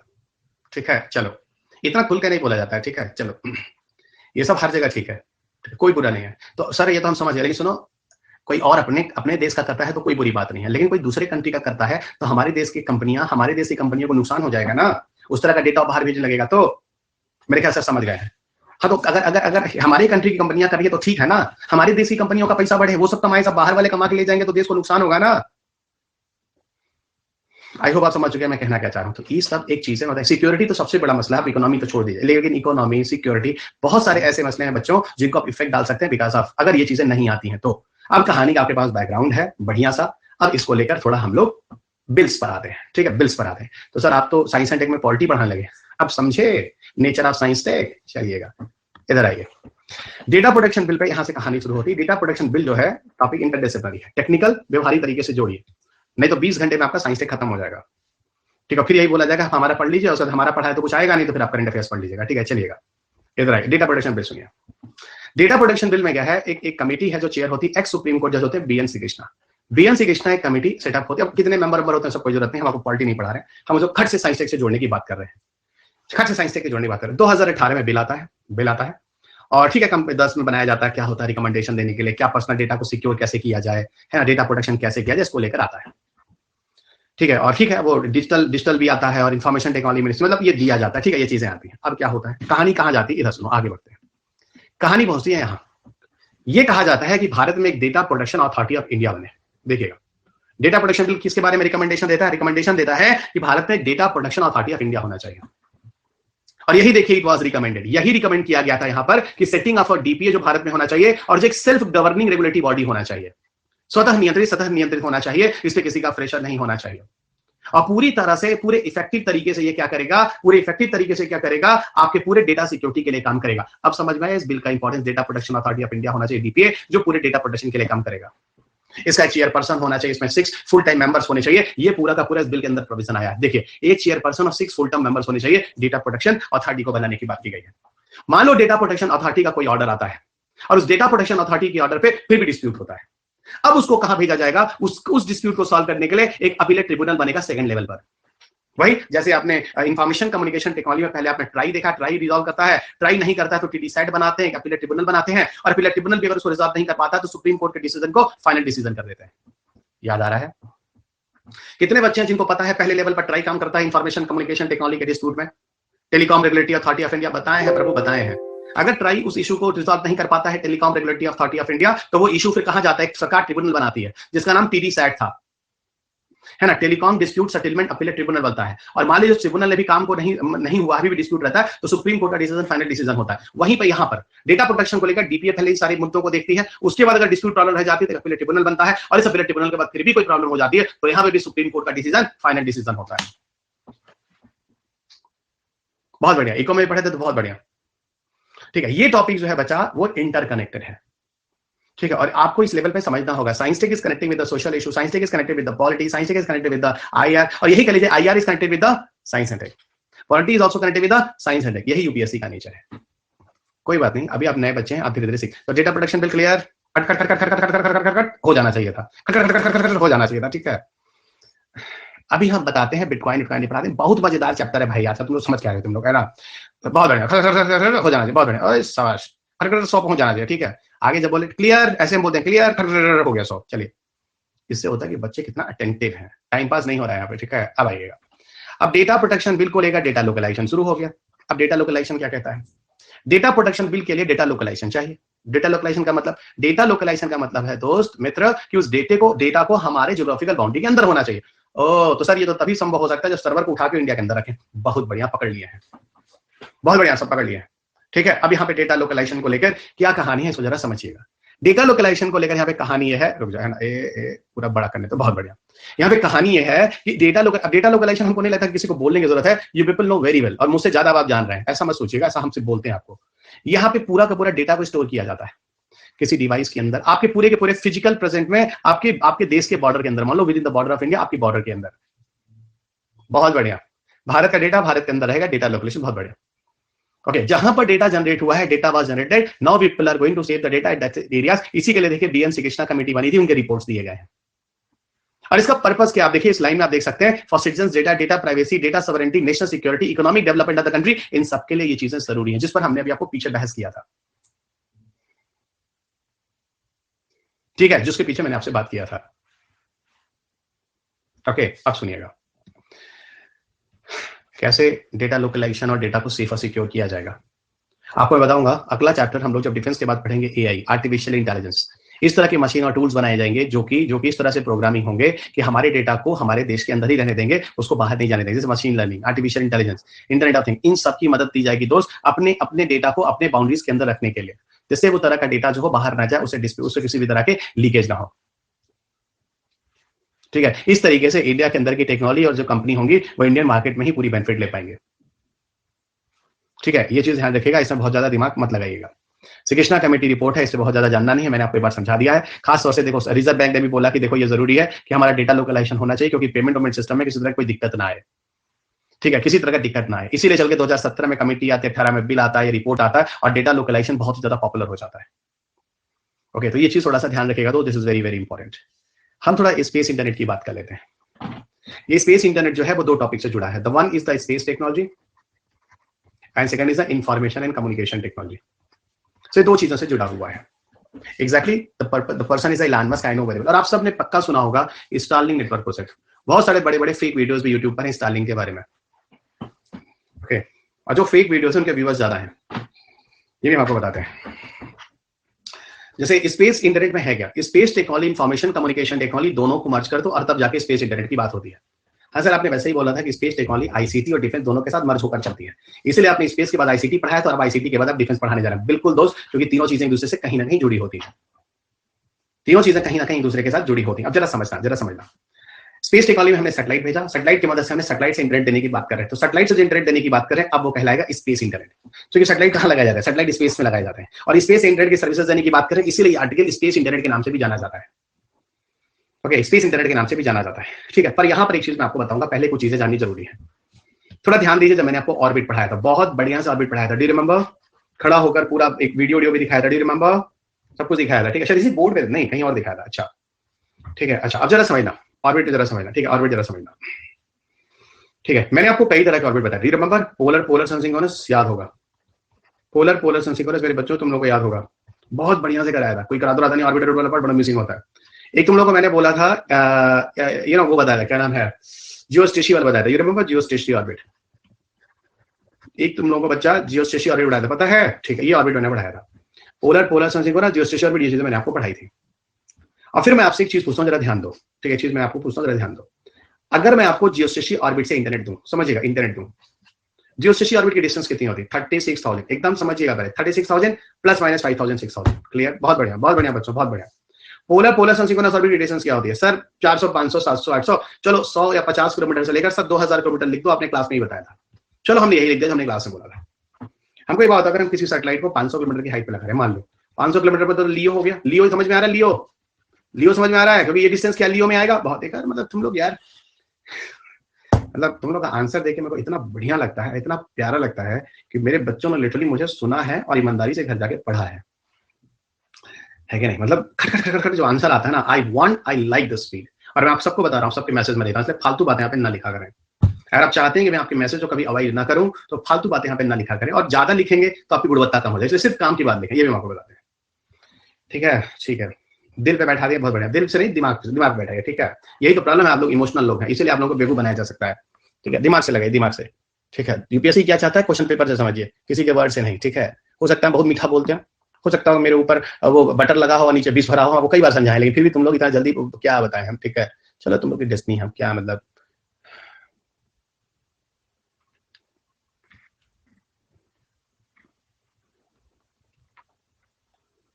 ठीक है, ठीक है, अब सुनो, अच्छा, अब एक मिनट, अब अंत होने जा रहा है, ठीक है, कहानी का। कहानी ये कहती है कि अब अगर हम मान लो हम जमीन पे, ये अर्थ है। अब एक बात बताओ, अगर हम किसी सिग्नल को 36,000 किलोमीटर पे जाकर और वहां से इंटरनेट जोड़ने की कोशिश करें, और किसी सिग्नल को हम 500 किलोमीटर पे जाके वहां से सिग्नल जोड़ने की कोशिश करें, कहां पर सिग्नल के ट्रांसमिशन में कम समय लगेगा, आंसर आ जाना चाहिए, कहां पर सिग्नल के ट्रांसमिशन में कम समय लगेगा, ठीक है। तो सिग्नल के ट्रांसमिशन कम समय लगने वाला है 500 किलोमीटर, बहुत बढ़िया, जो कि सैटेलाइट पास में है, बहुत, अरे हो गया, आई लव यू, अरे मतलब इतना प्यारा आंसर दोगे तो कंट्रोल नहीं होगा मेरा प्यार भी, बहुत बढ़िया, ठीक है सर। 500 किलोमीटर की हाइट पर सैटेलाइट बहुत करीब है, जहां सिग्नल जल्दी जाएगा, जल्दी चलाएगा, देखो मुझे रट्टू लोग नहीं चाहिए, बहुत बढ़िया, सोच के बताएगा, ठीक है। हम सोचते हैं थोड़ा ये आता रहे, नहीं तो दिक्कत होना हो जाए, ठीक है, चलेगा। अच्छा, तो रट्टू लोग ने, बहुत बढ़िया, हाँ सर। लेकिन बात बताओ, क्या लियो नेचर की ऑर्बिट पर एक सैटेलाइट से काम चलेगा, जल्दी बताओ। जब मैंने आप लोगों को पोलर सन सिंक्रोनस, बहुत बढ़िया, नहीं चलेगा, जब मैंने आप लोगों को पोलर सन सिंक्रोनस सैटेलाइट पढ़ाया था, तो मैंने क्या कहा था सर, आपने जो समझाया था वहां पर यह बताया था कि 30 मिनट के लिए सैटेलाइट इंडिया के सामने है, जो आपने एग्जांपल दिया था 1500 किलोमीटर की हाइट पर सैटेलाइट जो था तकरीबन 120 मिनट में पूरा एक चक्कर लगा रहा था पोलर से, ठीक है, 120 मिनट यानी 2 घंटे में, सबको याद है, यानी 30 मिनट के लिए समझो भारत के सामने था। तो हमको ये बताओ, अगर हमको पोलर नेचर ऑफ सैटेलाइट से पूरे इंडिया को देखना है, आप देखते हैं कितने बच्चे मुझे आंसर बता सकते हैं, मान लो मुझे पोलर नेचर ऑफ सैटेलाइट से पूरे इंडिया को देखना है, और 30 मिनट्स एक सैटेलाइट इंडिया की हेल्प कर रहा है, तो कितने सैटेलाइट हमको लगाने, 30 मिनट्स के लिए एक सैटेलाइट इंडिया की हेल्प कर रहा है, तो 48 आवर्स के लिए हमको कितने सैटेलाइट लगाने पड़ेंगे पूरी इंडिया को देखने के लिए, जल्दी आंसर दीजिए। सॉरी 24 आवर्स सैटेलाइट को देखने के लिए, सॉरी 24 आवर्स पूरे अर्थ को देखने के लिए कितने सैटेलाइट लगाने पड़ेंगे। ओ मेरे बच्चों, क्वेश्चन फिर से सुनिए, बुज्जल बुझोलिया वाला, ठीक है, गांव हमारे कहते हैं बुज्जल बुझोलिया, ठीक है। क्वेश्चन ये पूछ रहा है कि मान लो 30 मिनट्स में, ठीक है, 30 मिनट्स में, है ना, एक सैटेलाइट इंडिया को 30 मिनट्स देख रहा है, ठीक है। अगर हमको 24 आवर्स देखना है तो कितने सैटेलाइट लगाने पड़ेंगे? सारे बच्चे कह रहे हैं 48, अभी तक किसी का आंसर सही नहीं है। हम बताते हैं, हो गया 47 सैटेलाइट लगाने पड़ेंगे, क्योंकि 48वां सैटेलाइट जो होगा वो फिर वही वाला होगा ना, पहला वाला। देखिए अभी भी आंसर नहीं आ रहा। ओ ही, अब समझे सर अब तुम लोग समझे हो, है ना, अब तुम लोग समझे हो। हाँ सर 47 लगाना पड़ेगा, क्योंकि 48 मत पहला वाला है ना। अरे 30 मिनट्स का गैप है ना, एक सैटेलाइट 30 मिनट गैप देता है, तो 47 के बाद 30 मिनट का गैप से पहला सैटेलाइट हो ही जाएगा। ये सी साइड नहीं है, बुझलिया है, ठीक है, तो सी साइड नहीं है, ठीक। अब एक मिनट समझिएगा। तो ये समझ में आ गया कि सर हम अगर 47 सैटेलाइट लगा लें, ठीक है, हम अगर 47 सैटेलाइट लगा लें तो पूरा इंडिया 24x7 देख सकते नहीं देख सकते? पोलर नेचर ऑफ सैटेलाइट से देख सकते हैं। हमको ये बताओ, हमको पूरा दुनिया देखना है, तो पूरा वर्ल्ड देखना है, तो कितने सैटेलाइट लगाने पड़ेंगे? सोचो, थ्योरेटिकल आंसर दो, न्यूमेरिकल मत दो, थ्योरेटिकल आंसर दो। कितने लगाने पड़ेंगे? बोल के बताओ, नंबर नहीं चाहिए हमको, कितने लगाने पड़ेंगे? एक इंडिया को देखने के लिए 47 सैटेलाइट्स हैं, तो पूरी दुनिया को देखने के लिए कितने लगाने पड़ेंगे? आंसर यही है, तुम लोग दे नहीं रहे हो, बहुत सारे, बस यही आंसर चाहिए था, बहुत सारे। अब जानते हो, इसी बहुत सारे कंसेप्ट को लेकर इलॉन मस्क आया है। उसने कहा है कि हम लो अर्थ ऑर्बिट में लगभग 12,000 सैटेलाइट लगाकर पूरी दुनिया को इंटरनेट देने की कोशिश करेंगे, नियर वाली ऑर्बिट में सैटेलाइट लगाकर, जिससे सिग्नल खटाखट चला भी आए। अब तुम लोग बोलोगे सर 12,000 इतना सारा ह्यूज नंबर में सैटेलाइट लगा पाना पॉसिबल है? तुम्हारे लिए पॉसिबल नहीं है, पर इलॉन मस्क के लिए पॉसिबल है, स्पेसएक्स को, जो उसने टारगेट बनाया है स्टारलिंक प्रोजेक्ट में। अब हम तुम लोग को पूरा समझा दिए, अब हमको नहीं लगता किसी को यहाँ कोई दिक्कत होने वाली है। देखिए लगभग 12,000 सैटेलाइट की बात हो रही है। बताओ प्रभु, अब तुम लोगों को कोई दिक्कत तो नहीं है? फिलहाल ये प्रोजेक्ट जो था 2015 में अनाउंस हुआ था, और इसमें 122 सैटेलाइट इसको काट दीजिए, और ज्यादा हो गए सब। ये इस तरह का नंबर मत पेड़ा कीजिए, अभी आज फिर कुछ बढ़ गए होंगे, ठीक है, आज भी बढ़ गए होंगे, ठीक है, बहुत बढ़िया। स्पेस जंग अभी भूल जाइए, अभी आप स्टारलिंक के बारे में एंजॉय कीजिए। सुनो, कमाल का इंटरनेट होने वाला है, सुन रहा हूं, ठीक है। इसमें आप लोगों को एक छतरी लगाई जाएगी, छतरी नहीं बोलना चाहिए, वो क्या होता है, डीटीएच वाला जो लगता है, जैसे उस तरह का एंटीना रहेगा ना, वो लगेगा, और उसको सैटेलाइट से सीधा जोड़ दिया जाएगा।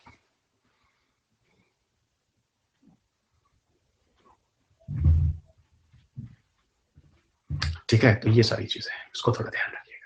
अब मेरे ख्याल से मैंने आपको स्पेस इंटरनेट समझा लिया है, ठीक है, चलेगा। तो ये स्टारलिंक का प्रोजेक्ट है। इसमें फायदा ये है कि आप हिमालय पे भी जाइए और इंटरनेट यूज कीजिए, और दे दनादन वाली स्पीड होगी। और यहाँ सुनने में आ रहा है कि ये रिलायंस से ज्यादा इंटरनेट देगा। भले रिलायंस ने स्पेक्ट्रम ज्यादा खरीदा, आपको याद है ना स्पेक्ट्रम, कल मैं आपको पढ़ा रहा था, but still it will provide a more fastest and better internet connection. Rush होगा, स्पेस जंग होगा, वो सब उसका निगेटिव है, लेकिन अभी निगेटिव छोड़िए और इस पॉजिटिव के बारे में सोचिए। I hope everybody clear, so okay, चलिए अब आते हैं बच्चों हम लोग एक नए और मजेदार टॉपिक पर, और जो और मजेदार है, जिसका नाम है गेस करो, जिसका नाम है, जल्दी बताओ जिसका नाम, मेरे साथ मस्ती में बड़ा करो भाई, यही प्रॉब्लम है ना। गलत आंसर आ गया, एकदम गलत आंसर आ गया, हाँ बहुत गलत आ गया, एकदम गलत आ गया। अभी भी आंसर सही नहीं आया, है ना, अभी आंसर सही नहीं। अरे ब्लॉकचेन बोले थे तुम लोग, डिफेंस में पहुंच गए हो, ठीक है। हाँ, ब्लॉकचेन टेक्नोलॉजी, इधर हम लोग बात कर रहे हैं ब्लॉकचेन टेक्नोलॉजी। बहुत बढ़िया से सुनेंगे, बहुत बढ़िया से समझेंगे, और हम बहुत स्लो हो जाएंगे। और आज के बाद इस टॉपिक में आप में से कोई फंसना नहीं चाहिए। 2 टाइम्स यूपीएससी प्रीलिम्स में क्वेश्चन आ चुका है। पहली बार 2016-17 में था, दूसरी बार 2020 में था, लेकिन फिर भी लोगों ने बोला 2020 में ब्लॉकचेन करंट अफेयर्स है। पता नहीं कैसे करंट अफेयर्स है, हम तो बार बार ये चीज बोलेंगे आप लोगों को, पता नहीं कैसे करंट अफेयर्स है। ओके एवरीवन, चलिए अब हम लोग बात करते हैं ब्लॉकचेन टेक्नोलॉजी क्या है। थोड़ा चार्जिंग लगाने दीजिए, मेरे लैपटॉप की हालत 61% लगा लेते हैं। हे प्रभु, जीना है यहाँ, मरना है यहाँ, इन बच्चों के सिवा जाना कहाँ। एक कहावत सुने हो, सुबह होती है शाम होती है, जिंदगी यूं ही तमाम होती है। ओके, सुबह होती है शाम होती है, जिंदगी यूं ही तमाम होती है। दलीप साहब, अच्छा इसका मतलब क्या होता है? तमाम का मतलब होता है मित्र, खर्च, हिंदी में लिख देता हूँ, हिंदी माध्यम के बच्चे भी हैं। खर्च का मतलब होता है व्यय, अंग्रेजी में कहते हैं, आंग्ल भाषा में एक्सपेंडिचर। तो सुबह होती है, शाम होती है, जिंदगी यूं ही तमाम होती है। तो खर्च उर्दू वर्ड है और व्यय जो है वो हिंदी वर्ड है, और एक्सपेंडिचर अंग्रेजी भाषा है। तो हमारा ऐसा ही होता है, सुबह होती है, शाम होती है, जिंदगी यूं ही तमाम होती है। पता नहीं कब सुबह हो जाती है, पता नहीं कब रात हो जाती है, फिर पता नहीं कब सुबह हो जाती है, फिर पता नहीं कब रात हो जाती है, और यही हमारी जिंदगी है। चलिए, हाँ, 31 को हम पहुंच रहे हैं हैदराबाद। अब हम आपकी क्लास 2 तारीख वाली हैदराबाद से लेंगे। चलिए, अच्छा, कल फिर क्लास है 6 से 8 और परसों फिर क्लास है 6 से 8, ठीक है। इसमें आप लोग का डिफेंस खत्म हो जाएगा, और देखते हैं क्या खत्म हो जाएगा। हम चाह रहे थोड़ा बोरिंग वाला एआई, रोबोटिक्स, नैनो, ये सब इधर ही समेट देते हैं धीरे धीरे। और जैसे उधर 2 फरवरी को आएंगे, 4-5 दिन गैप के बाद, और उस दिन हम लोग उठाएंगे सीधा पार्टिकल फिजिक्स पे बम फोड़ेंगे। Gravitational waves, expansion of universe, neutrinos, anti neutrinos, big bang, मतलब dark matter, dark energy, redshift effect, joint family, मतलब क्या क्या, ईलीजा प्रोजेक्ट 2020 में पूछा गया, 2016 में रिपीट मारा है ना। मतलब एक्साइटमेंट लेवल हम थोड़ा देख रहे थे, सिर्फ 4-5 बच्चों का ही है, बाकी लोग तो सोच रहे होंगे सर क्या मतलब आप भी, है ना। तुम लोग हमेशा पढ़ाई को बोरिंग ही मानोगे, है ना। हम थोड़ा कितनी एनर्जी देने की कोशिश करें, एक्साइटेड करने की कोशिश करें, जवाब नहीं आएगा। सुनो, ब्लॉकचेन टेक्नोलॉजी। अविनाश मित्र, अभी 6 PM ही है, कल लो। अभी 6 PM ही है, कल लो, ठीक है। 2 दिन और क्लास 6 PM ही है। 2 फरवरी वाली क्लास मैं कोशिश करूंगा कि वो 6 PM ना रखूं। अभी हमारे पास यही टाइम निकला है, उसको कोशिश करेंगे या तो 7 से 9 रख लें, या तो 8 से 10 कर लें, ठीक है। या तो 7 से 9 कर लें, या तो फिर 8 से 10 कर लें, ठीक है।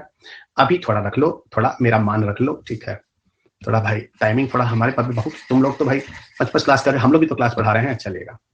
6 से 9 नहीं, 6 से 8 नहीं करेंगे, हम 7 से 9 कर लेंगे, ठीक है। चलो, अब थोड़ा बात करते हैं ब्लॉकचेन टेक्नोलॉजी का। देखो, ब्लॉकचेन टेक्नोलॉजी जरा समझना। सुबह भी हो सकता है कि हम सुबह आप लोगों की क्लास 7 से 9 ले लेते हैं, यहाँ भी बुरा नहीं होना चाहिए, 7 से 9 भी सही हो सकता है, ठीक है। या तो सुबह 7 से 9 या शाम को 7 से 9, 8 से, ऐसे कुछ करेंगे, वो हम देख लेंगे, आप अभी मत बताइए। वैसे तुम लोग ये बताओ, 6 से 8 आ सकते हो सुबह के लिए अगर हम क्लास में, तो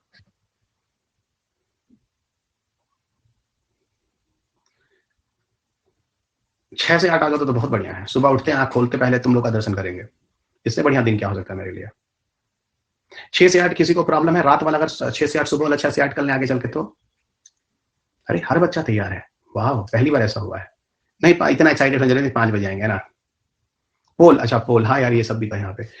6 से 8 वाला ए दबाएगा, 1 मिनट, है ना, थोड़ा हो जाता है। 7 से 9 वाला सुबह तो दिक्कत है, ठीक है। शाम को 6 से 8 वाला बी दबाएगा, ये AM है, ये PM है, ठीक है। शाम को 7 से 9 PM वाले सी दबाएंगे, और 8 से 10 रात को PM वाले डी दबाएंगे। तो ये सुबह वाला है, बाकी सब शाम वाला है। चलिए, पोल ABCD, और ये हो गया स्किप, और ये हो गया क्रिएट पोल, स्टार्ट।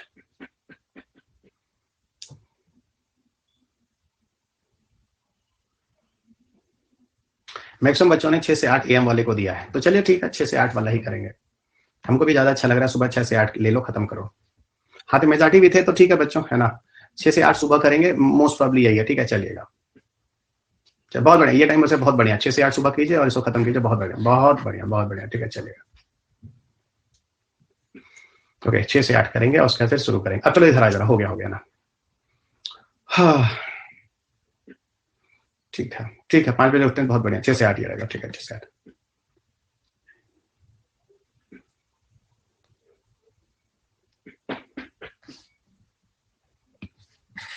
अब चुपचाप सुनो, ब्लॉकचेन टेक्नोलॉजी का बहुत इंटरेस्टिंग टॉपिक है। देखो ऐसा है, इसी मैं शुरू से लेके चलता हूं, तुम स्टोरी के फॉर्म में चीजें कभी भूलोगे नहीं तुम लोग, ठीक है। कहानी शुरू होती है 2016 में, 2016 में, या मे भी 17 हो सकता है, ये ईयर को लेकर मैं हमेशा कंफ्यूज रहता हूँ। 2016-17 में कुछ होता है, क्या होता है, एक प्रॉब्लम इंडिया सफर करता है। इंडिया क्यों, सब सफर करते हैं, ransomware attack. Ransomware attack सुना होगा। रैंसम वेयर अटैक एक तरह का साइबर थ्रेट होता है, मतलब साइबर खतरा, ठीक है। ये फिरौती टाइप का ना लिखा करो यार, है ना। रैंसम वेयर अटैक जो है एक तरह का साइबर थ्रेट होता है, एक साइबर खतरा होता है। पहले शुरू से कहानी सुनो। इस खतरे में क्या होता है कि आपके कंप्यूटर को लॉक कर दिया जाता है। इसमें क्या होता है, आपके कंप्यूटर को लॉक कर दिया जाता है। आज के बाद कभी ब्लॉकचेन नहीं फंसना चाहिए आपको। आपके कंप्यूटर को लॉक कर दिया जाता है, और कंप्यूटर को लॉक करने के बाद आपसे, जो इस बच्चे ने बोला है रेड करके जो लिखा हुआ, फिरौती मांगी जाती है। वही बाइबरी कुछ भी बोल दीजिए, है ना, मांगी जाती है। और वो बिटकॉइंस के फॉर्म में आपसे पैसा मांगा जाता है कि आप मुझे इतना बिटकॉइन जब देंगे, ठीक है ना, तब आपके कंप्यूटर का लॉक मैं खोलूंगा और तब अपने कंप्यूटर को एक्सेस कर पाएंगे। अब आप कहोगे सर जाओ लॉक कर लो, हाँ तो क्या कैसे लॉक कर लो, तो फिर दिक्कत नहीं हो जाएगी। तुम्हारे लिए दिक्कत नहीं होगी बच्चा, क्योंकि तुम एक आम नागरिक हो। मेरे लिए दिक्कत नहीं होगी क्योंकि मेरे कंप्यूटर में सब कुछ है नहीं, तो चार कापी किताब होगा, छोटा मोटा नोट्स फोर्स होगा, ये सब होगा, तो यहाँ दिक्कत है नहीं। लेकिन हाँ, अगर मान लीजिए मैं किसी कंपनी का बॉस हूँ, मान लीजिए कोई कंपनी है जो मेरे कंप्यूटर से ऑन होती है और चलती है। आपने देखा होगा एक मूवी नहीं, एक वेब सीरीज मैंने देखा था, family man. Okay, family man 2 मैंने देखा था, बड़ा अच्छा लगा, तो मैंने बाद में फैमिली मैन 1 भी देखा। उसमें 1 में क्या होता है, उसमें ये दिखाता है कि कंप्यूटर, उसमें कोई पेस्टिसाइड वाला प्लांट होता है, वहां पर उसको कंप्यूटर से जाके उसका पूरा लीकेज करने की कोशिश की जाती है। और इस सर तो पूरा का पूरा कंप्यूटर सिस्टम से तो आप उस पूरे प्लांट को तहस नहस करके पूरे शहर को बर्बाद कर सकते हैं। आप समझ रहे मैं कहना क्या चाह रहा हूँ? आप समझ रहे मैं कहना क्या चाह रहा हूँ? थंब खटखट आ जाना चाहिए, ठीक है। तो मेरा कहने का मतलब यह है कि मैं आपको ये कहने की कोशिश कर रहा हूँ कि मतलब आप एक कंप्यूटर को लॉक कर दिया जाए, उस कंप्यूटर से सुबह का ऑफिस का जो कारखाना चलता है और शाम को आपका कारखाना बंद होता है ना, जो सिस्टम चलता है, अगर उस कंप्यूटर को लॉक कर दिया जाए तो 3 दिन से आपका कारखाना चलेगा नहीं, आपको इकोनॉमी लॉस होगा और आपका टर्नओवर करोड़ों करोड़ों रुपए हर दिन का है। तो आपसे अगर बिटकॉइन मांगा जाएगा तो आप बिटकॉइन उसको दे देंगे, कोई ऑप्शन है नहीं। हमारे केस में कंप्यूटर में कोई नहीं, आपके केस में है। आप समझिएगा कैसे लोग जाएंगे। अब क्या होगा, बिटकॉइन को आपको दूसरे को बिटकॉइन देना है। इस बिटकॉइन के ट्रांजैक्शन में जिस टेक्नोलॉजी का यूज हुआ था उसका नाम था ब्लॉकचेन टेक्नोलॉजी। ओ अच्छा सर, आप ये कहना चाह रहे हैं सबसे पहले ब्लॉकचेन टेक्नोलॉजी का यूज इस समय न्यूज में आया था जब बिटकॉइन के ट्रांजैक्शन के लिए इस तरह की टेक्नोलॉजी का यूज हुआ था। Everybody clear? अब बात होती है सर पहले बताओ बिटकॉइन क्या होता है, और फिर दूसरा बताओ सर ब्लॉकचेन क्या होता है। बिटकॉइन हमें लगता है आप में से काफी बच्चे जानते हैं, इकोनॉमी के टीचर भी आप लोगों को बिटकॉइन के बारे में बहुत प्यारी प्यारी बातें करते होंगे, ठीक है। और ये हो या ना हो, है ना, ये सारी बातें, 2-4 बातें हम भी आपसे कर लेंगे, ठीक है। अब कहानी शुरू होती है कि बिटकॉइन है क्या। सुनिएगा, देखिए बिटकॉइन जो है वैसे तो ये इकोनॉमी में आता है क्योंकि एक करेंसी है, लेकिन एक टेक्नोलॉजी में भी आता है। करेंसी कैसे बनती है वो तो टेक्नोलॉजी का प्रोसेस है, वो इकोनॉमी वाले कहां से बताएंगे, ठीक है। तो मेरा कहने का मतलब है जो बिटकॉइंस होते हैं, जरा समझिएगा, जो बिटकॉइंस होते हैं ये कहां से आते हैं, पहले हम आपको वहां, इसको हम दूसरे पेज पे ले लेते हैं ना, थोड़ी और जगह मिल जाएगी। मैं जगह खींच के एडजस्ट कर रहा था, जगह कमी थोड़ी ना यहाँ पे, अनअकैडमी के पास बहुत चीजें है ना। ये बिटकॉइंस है, समझिएगा। पहले हम कहानी बिटकॉइंस पर चलते शुरू करते हैं। कंप्यूटर साइंस का एक पेपर पब्लिश होता है, वहां से क्यों नहीं बताएंगे, ठीक है, टॉपिक बर्निंग टॉपिक है ना। कंप्यूटर साइंस का एक पेपर पब्लिश होता है, ठीक है। आप साइंस से सुनिए पूरा बिटकॉइंस का। कंप्यूटर साइंस का एक पेपर पब्लिश होता है, जैसे जब मैं पीएचडी कर रहा था दोस्त, तो मैंने भी कई पेपर पर पब्लिश करे, मैंने काम किया था जर्नल्स में, ठीक है। और जब पेपर जर्नल में पब्लिश हो जाता है तब जाके प्रूफ होता है कि ये काम सिर्फ आपका दुनिया में किसी और ने नहीं किया है, ठीक है। तो कंप्यूटर साइंस का एक पेपर पब्लिश होता है एक अच्छे जर्नल में, और उस पेपर में ये बताया जाता है कि how to generate bitcoins, how to generate bitcoins, bitcoins कैसे बनाएं, उसका सारा प्रोसेस में बताया जाता है। क्योंकि बिटकॉइन कोई फिजिकल करेंसी नहीं है। Bitcoin is not a physical currency कि अपने हाथ में आप 10 रुपए का नोट ले रहे हैं। It is not a physical currency, आप सब जानते हैं। ये एक डिजिटल करेंसी है, ये एक डिजिटल करेंसी है, ठीक है। और ये डिजिटल करेंसी कभी भी आपके हाथ में नहीं आती, जिसको आप लोग क्रिप्टो करेंसी भी कहते हैं, जिसको आप लोग क्रिप्टो करेंसी भी कहते हैं। क्रिप्टो क्यों कहते हैं, इनको इनक्रिप्ट किया जाता है, इंक्रिप्शन क्रिप्टो, क्रिप्टेड है ना, क्रिप्टो करेंसी भी कहते हैं। तो एक्चुअल में जो मैं आपसे बात कर रहा था, digital currency, virtual currency, crypto currency. Virtual currency is not the real term, it's a digital and crypto currency is right, because virtual मत यूज करना, मेरे हिसाब से तो virtual is not the authentic term. Okay, more better is you use the term digital currency या crypto currency, ठीक है। अब सुनना होता क्या है, होता यह है दोस्त, होता क्या है डिजिटल करेंसी क्रिप्टो करेंसी में, सुनना। हमने क्या किया है ना, अच्छा बिटकॉइन समझ में आ गया। बिटकॉइन एक फिजिकल करेंसी नहीं है, बिटकॉइन एक डिजिटल करेंसी है। ऐसी डिजिटल करेंसी को हम लोग क्रिप्टो करेंसी भी कहते हैं। और डिजिटल करेंसी कभी भी आपके हाथ में नहीं आएगी, कंप्यूटर पे देख सकते हैं, ऑनलाइन जाके देख सकते हैं, but you people will not get it at your height कि अच्छा आपका इतना रुपया हो गया हाथ में लेके गिन लें, you can not do it, ठीक है। अब बात ये होती है बिटकॉइन की कहानी शुरू होती है उस पेपर से। कंप्यूटर साइंस का एक पेपर पब्लिश होता है जिसमें ये पेपर में बना होता है, पूरा का पूरा एल्गोरिथम होता है, एक कंप्यूटर एल्गोरिथम होता है, एक टेक्निकल वर्ड है जरा समझिएगा, एक पूरा कंप्यूटर एल्गोरिथम होता है, एक पूरा कंप्यूटर एल्गोरिथम होता है, पूरा कंप्यूटर एल्गोरिथम होता है। कंप्यूटर एल्गोरिथम में ये समझाने की कोशिश की जाती है कि हम बिटकॉइंस कैसे बनाएं, यानी बिटकॉइंस को, डिजिटल करेंसी को कैसे बनाया जाएगा, उसका एक प्रोसेस होता है। इस पेपर में छपा होता है, पब्लिश होता है। और जो शख्स इस पेपर को पब्लिश करता है उसका नाम, जैसे हमने जब पीएचडी की तो हमने जो पेपर पब्लिश किया उसमें मेरा नाम होता है, मेरे गुरुजी का नाम था, ठीक है। तो वैसे ही जो कंप्यूटर एल्गोरिथम जो करके जो बिटकॉइन जनरेट किया गया, उसमें उस शख्स का नाम लिखा था जिसने इस बिटकॉइन को बनाया, उस पर्सन का नाम लिखा था। बड़ा बड़ा मजेदार चीज है, समझिए, अब मजेदार चीज है ना। उस पर्सन का जो नाम लिखा था, उसका नाम लिखा था, किस कलर से लिखो, ग्रीन से, है ना। देखो देखो कुछ बच्चे इतना तेज है कि हमको बोलने नहीं दे रहे हैं ना। सतोशी उसका नाम लिखा था सतोशी नाकामोटो। उस बंदे का नाम लिखा था सतोशी नाकामोटो। क्या लिखा था? Satoshi Nakamoto. उस बंदे का नाम लिखा था वहां पर सतोशी नाकामोटो। अब क्या हुआ? ये सतोशी नाकामोटो अपने आप में एक बहुत बड़ा मिस्ट्री है। पूरी कहानी मस्ती के साथ सुनिए, मजेदार से कहानी भी रहेगी, इंटरेस्ट भी आएगा और टेक्निकल चीजों को बहुत व्यवहारिक तरीके से समझ जाएगा, तो बहुत मजा आने वाला। ठीक है, तो जिस बंदे ने उस कंप्यूटर साइंस के पेपर को पब्लिश कर ये बताने की कोशिश की हाउ टू जनरेट बिटकॉइंस, उस बंदे का पेपर में नाम लिखा था सतोशी नाकामोटो। बाद में इस बंदे को ढूंढने की कोशिश की गई और विश्वास नहीं करोगे, आज तक ये बंदा कहीं मिला नहीं है। तो मैंने क्या बोला, ये आज तक एक मिस्ट्री है कि ये व्यक्ति कौन है, हु इज दिस मैन। फिलहाल ज्यादा चटकारे लेने की जरूरत नहीं है। ठीक है, आगे बढ़ते हैं। अब यहां पर ही बहुत सारे यूट्यूब मिलेंगे, बहुत यूट्यूबर मिलेंगे, बहुत बड़ी कहानियां बोलेंगे और वही लगेगा वही सच है। जो जितना गलत है उतना ही सच लगता है। इस दुनिया में आज यही चल रहा है। कुछ लोग कहते हैं कुछ और नहीं है, 3 कंपनियों के नाम है। किसी को ये 3 कंपनियों का नाम लगता है। कोई कहता है सैमसंग है, नोकिया और मोटोरोला है। अब कितना सच है हमें पता नहीं है। हमने सिर्फ कुछ चीजें बता दी, आपको जो मानना हो मानिए। आज तक ये व्यक्ति मिला नहीं है। कौन है? Nobody nose. अब सुनिए, इस कंप्यूटर साइंस पे ये बता दिया जाता है पेपर में कि कैसे हम बिटकॉइन जनरेट। अच्छा, बिटकॉइंस की भी एक लिमिट है। आप में से कितने बच्चे बता सकते हैं how much the bitcoins we can generate through this process? जो तरीका सतोशी नाकामोटो ने इस कंप्यूटर एल्गोरिथम के में बताया था, हाउ मच, देखें कितने बच्चे बता सकते हैं। हाउ मच है ना, how much bitcoins can generate, कितना बिटकॉइन बनाया जा सकता है, उसकी एक लिमिट है। काफी बच्चे आंसर दे रहे हैं और मेरे ख्याल से सही आंसर ही दे रहे हैं ये लोग। ठीक है, तो कितने बिटकॉइंस बनाए जा सकते हैं, कितने बिटकॉइंस बनाए जा सकते हैं टोटल, उसकी एक लिमिट है। और कितने बिटकॉइंस बनाए जा सकते हैं उसकी जो लिमिट है, कुछ बच्चे लिखने की कोशिश कर रहे हैं। बाकी बच्चे भी से सहमत हैं? हाँ, तो बाकी बच्चे भी से सहमत है क्योंकि सबका जवाब 21 मिलियन ही आ रहा है। ठीक है, तो टोटल बिटकॉइंस जो हम जनरेट कर सकते हैं वो 21 मिलियन तक ही बन सकते हैं। तो सर ये जो बिटकॉइंस है वो टोटल 21 मिलियन ही बन सकता है। हाँ बिल्कुल, 21 million is the maximum limit. तो टोटल बिटकॉइंस कितने जनरेट हो सकते हैं? 21 मिलियन तक जनरेट हो सकते हैं। ठीक है, 21 मिलियन तक आपके बिटकॉइन जनरेट हो सकते हैं। बहुत बढ़िया। ठीक है, अब चलिए, हमारा कंप्यूटर लॉक हुआ है, अब हमको बिटकॉइन आपको देना है, जबकि हम तो बिटकॉइन में कभी कुछ किया ही नहीं, करेंसी। अब क्या किया जाए? अब सुनिए पूरा प्रोसेस। ठीक है, अब पूरी कहानी सुनिए। अब थोड़ा अंदर घुसते हैं। हे प्रभु, पहले क्या करेंगे? अब मान लो मैं हूं मिस्टर XYZ, ठीक है, मैं हूं XYZ। मैं जाऊंगा उस कंपनी के पास जो बिटकॉइन का काम करती है। आप समझ गए होंगे, काफी बच्चे ऐसे हैं जो ऐसे एप्लीकेशंस अपने मोबाइल फोन में इंस्टॉल किए होंगे जहां कुछ रुपया उस कंपनी को देकर उससे आपको बिटकॉइन कुछ पॉइंट में आपको मिल जाता है। अब बहुत बड़े रईस हैं तो 5-6 लाख रुपया में 25-30 लाख रुपया का बिटकॉइन है, उसको दे दीजिए, बिटकॉइन आपको मिल जाता है। ठीक है, अब देखिए नाम, देखिए आगे सर कॉन्डेक्स है सर, देखिए अपने पास रखिए। ठीक है, कॉन्डेक्स है, क्या है ना, इधर सुनिए। अब आप क्या करेंगे? ठीक है, मान लीजिए मैं मिस्टर XYZ हूं, मेरे को कंपनी से 2 बिटकॉइन चाहिए।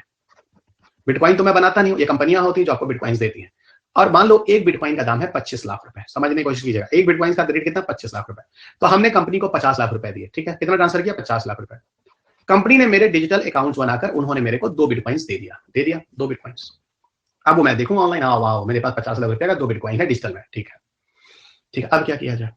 अब ये जो 2 बिटकॉइंस है, अब इस बिटकॉइंस को मिस्टर ZYX को देना है, यानी XYZ से ZYX को देना है। तो आप क्या सोचते हैं? सीधा ट्रांसफर कर दिया जाएगा? अरे नहीं, ऐसा होता ही नहीं है। इस बिटकॉइंस को दूसरे बंदे को देने के लिए यहां पर एक प्रोसेस यूज होता है जिसको कहते हैं डेटा माइनिंग। इसको क्या कहते हैं? डेटा माइनिंग एक प्रोसेस होता है जहां पर आपके बिटकॉइंस को जब दूसरे बंदे को बिटकॉइंस में जब ट्रांसफर किया जाता है, बिटकॉइन को दिया जाता है, तो उसमें एक प्रोसेस का यूज होता है, उसको कहते हैं डेटा माइनिंग। और डेटा माइनिंग करने के लिए बहुत सारी कंपनियां होती हैं, डेटा माइनिंग के लिए बहुत सारी कंपनीज होती हैं, डेटा माइनिंग के लिए बहुत सारी कंपनीज होती हैं। क्या होती हैं? There are many companies. ये कंपनीज क्या करती हैं? ये कंपनीज डेटा माइनिंग में इस बिटकॉइंस को बिटकॉइन में ट्रांसफर करने के लिए बहुत सारे कंप्यूटर, हाईफाई कंप्यूटर का यूज करती हैं। बहुत फास्ट कंप्यूटर होता है इनके पास। उन फास्ट कंप्यूटर के द्वारा क्या करती हैं? बिटकॉइंस को पहले खोलकर फिर दूसरे बिटकॉइंस में कन्वर्ट कर इस तरीके से बिटकॉइन को ट्रांसफर किया जाता है। तो बिटकॉइंस के एल्गोरिथम को फिर से ओपन कर उसको एल्गोरिथम में बदलना, तब जाके बिटकॉइन से बिटकॉइन ट्रांसफर होता है। इस प्रोसेस को डेटा माइनिंग कहते हैं। आप सिर्फ इतना ध्यान रखिए, डेटा माइनिंग प्रोसेस के द्वारा ही बिटकॉइंस को बिटकॉइंस में ट्रांजैक्शन किया जाता है। आप जीएस वाले हैं, और इस प्रोसेस के लिए बहुत सारी कंपनियां होती हैं, और ये प्रोसेस इतना कॉम्प्लेक्स प्रोसेस होता है, इतना आसान नहीं होता। और कंपनियां बहुत सारी है, मान लीजिए कंपनी नंबर 1 2 3 4 5 6 कंपनी लगी है। जो कंपनी सबसे पहले, मान लीजिए कंपनी नंबर 2 सबसे पहले इस बिटकॉइंस को खोलकर एल्गोरिथम को इसको दूसरे बिटकॉइंस में कन्वर्ट करता है, वही कंप्यूटर नंबर 2 जिसने सबसे पहले काम किया, उसको उस बिटकॉइन की ट्रांजेक्शन का कमीशन मिलता है। मान लीजिए कमीशन जो है वो एक बिटकॉइन के 0.01 बिटकॉइन है। अच्छा, कमीशन भी आपको उसी बिटकॉइन में से मिलेगा, तो यानी जो ट्रांसफर हुआ बिटकॉइन वो 0.99 बिटकॉइन ट्रांसफर हुआ है, क्योंकि 0.01 आपकी कंपनी का कमीशन हो गया, जिस कंपनी ने डेटा माइनिंग में काम किया था। इसी तरह इस बिटकॉइन के ट्रांजेक्शन में असल में कुछ कंपनियां होती, डेटा माइनिंग कंपनियां, वो पैसा भी बनाती हैं। पता नहीं भाई, हम तो समझा रहे हैं, क्या हाल है। दे दो जरा थप्पड़, 100 तो आ जाना चाहिए था, इस पे 100 तो आ जाना चाहिए था। 42 पे रुक गया। चलिए चलिए, हाँ सर, आज हमको समझ में आया कि आज कुछ लोग जो हैं डेटा माइनिंग पे भी इन्वेस्ट कर रहे हैं। हाँ, और डेटा माइनिंग में जो इन्वेस्ट कर रहे हो, कह रहे हैं 100% यहाँ पे आपको फायदा मिलेगा, क्योंकि यहाँ कोई रिस्क नहीं है। बिल्कुल, क्योंकि जितना पैसा कमाएंगे डेटा माइनिंग वाली कंपनियां, आप इनमें इन्वेस्ट करेंगे, उतना ही आपका पैसा प्रॉफिट आपको मिल जाएगा। इसमें कोई लॉस नहीं है। और डेटा माइनिंग में इन्वेस्ट मेरे हिसाब से पूरी तरह से सेफ है। अब बिटकॉइन में इन्वेस्टमेंट फिर भी सेफ नहीं है, और डेटा माइनिंग पूरी तरह से सेफ है। अब मिस्टर देवाशीष देखिए, वजीरिक्स लिख रहे हैं। वजीरिक्स क्या है भाई? वजीरिक्स डेटा माइनिंग में काम करता है क्या? पहले बताओ तुम लोगों को ये पूरा प्रोसेस समझ में आया कि नहीं? और पता है, ये जो डेटा माइनिंग प्रोसेस हो रहा है, ये जो डेटा माइनिंग प्रोसेस हो रहा है बिटकॉइन से बिटकॉइन के ट्रांजेक्शन में, तो यहाँ ये जो डेटा माइनिंग प्रोसेस हो रहा है, ये एक ओपन लेजर की तरह हो रहा है। और ये जो कंपनियां ये जो पूरा प्रोसेस कर रही हैं, यहां पर जो प्रोसेस चल रहा है डेटा माइनिंग का, उस प्रोसेस को कहते हैं ब्लॉकचेन टेक्नोलॉजी। इसी बिटकॉइंस को बिटकॉइन में ट्रांजेक्शन करने के लिए ये पूरा जो डेटा माइनिंग यहां पर हो रहा है, जो कंपनियां काम कर रही हैं, ये सारी कंपनियां ओपनली दिख रही हैं किसके बिटकॉइंस को किस पे ट्रांजेक्शन करना है, और ये ओपन लेजर की तरह ब्लॉकचेन टेक्नोलॉजी होता है। अब हम आपको ब्लॉकचेन में निकलते हैं, अंदर आते हैं कि एक्चुअल में यहां ब्लॉकचेन कहां है।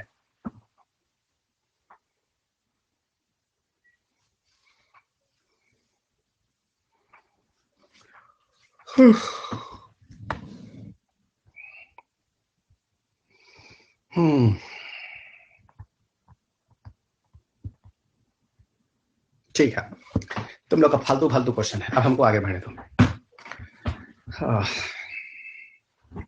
अब कहानी सुनिए कहाँ जाती है। अब कहानी आती है यहाँ, समझिएगा कहानी कहाँ आती है। सिर्फ प्यास लग गया भाई, तगड़ा प्यास। कोई बात नहीं, पानी वानी भी हो जाएगा। काफी बच्चों ने डेडिकेशन लिखा है। ओ वाह, आज सारा डेडिकेशन हम फिर उठा के टेलीग्राम पे डालने वाले हैं सारे बच्चों के नाम से। अच्छा लगता है भाई कि बच्चे हमको प्यार करते हैं। तुम लोग तो दुश्मन हो हमारे, है कि नहीं?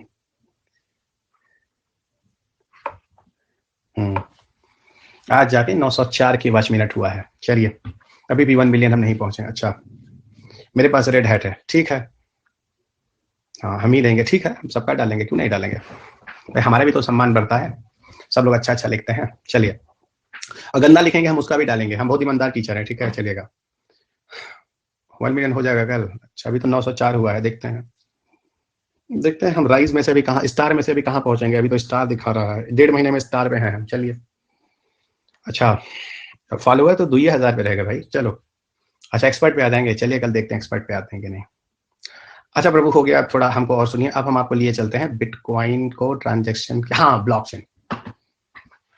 अरे लीजेंड वीजेंड तो भी बहुत दूर की बात है, अभी साल भर लगेगा। चलो, अब हम आते हैं ब्लॉकचेन पर। अब हम सेपरेट करते हैं टॉपिक को ब्लॉकचेन पर। सर, आपकी कृपा से मेरे साइंस एंड इकोनॉमी की प्रिपरेशन अच्छी चल रही है। मैं आपकी रिकॉर्डिंग क्लास लेता हूं sir, thank you so much. ठीक है बच्चा, थैंक यू सो मच। जो बच्चे मेरे बारे में पॉजिटिव बोलते हैं, सिर्फ वही चीजें मैं बोलता हूं, और जो मेरे बारे में उल्टा सीधा बोला जाता है उसको मैं अवॉइड करता हूं। मैं अपने प्रधानमंत्री से बहुत कुछ सीखा हूं, इसलिए वही चीज मैं अपनाता हूं।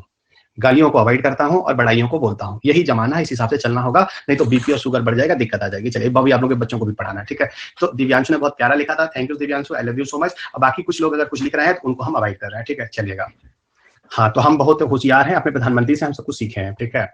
चलेगा, अब हम बात करते हैं ब्लॉकचेन। सुनिए दोस्त, ब्लॉकचेन को हम कहते क्या है? ब्लॉकचेन को हम लोग कहते हैं, ब्लॉकचेन एक ओपन लेजर है। ब्लॉकचेन क्या है? एक ओपन लेजर है, ठीक है। ओपन लेजर का मतलब होता है, देखो हमारे यहाँ तो थोड़ा चाचा का दुकान है, हम लोग कहते हैं खुला बही खाता। आज कुछ ज्यादा शुद्ध हिंदी हो रहा है, देखिएगा आप कंप्लेन आएगा, सर बहुत शुद्ध हिंदी बोलते हैं, बड़ी दिक्कत है, ठीक है। इसको बोलते हैं खुला बही खाता, ठीक है, खुला बही खाता है ना। और ऊपर से लड़का हमको इतना जोर का लिखा मैसेज, तुमको दिखाएंगे, हम मिलेगा दिखाएंगे, ऐसा लिखा कि सर अपने आप को आप क्या समझते हैं? आपने शुरू में वीडियो में हिंदी में पढ़ाया, थोड़ा बोला और इंग्लिश बोल रहे हैं, अपने आप को क्या समझते हैं। हमको पता ही नहीं चला कि मेरा ऑनलाइन में दुश्मन भी पैदा हो गया। देखिए यही ऑनलाइन का बहुत बड़ा नुकसान है, ठीक है। हमको पता ही नहीं कि हमसे लोग नफरत करने लगे, और हमको आज तक पता ही नहीं चला है कि दिमाग को करके खराब हो जाता मेरा, ठीक है। सब लोग जान दे तो अंत में जाकर हम कंपेयर करके निकल जाते हैं, ठीक है, चलेगा। तो ब्लॉकचेन का एक ओपन लेजर है, खुला बही खाता है, समझे होता क्या है। अच्छा एक बात बताओ, चलो हम इसको समझाते हैं। ब्लॉकचेन समझ लीजिए बहुत बढ़िया से, ठीक है।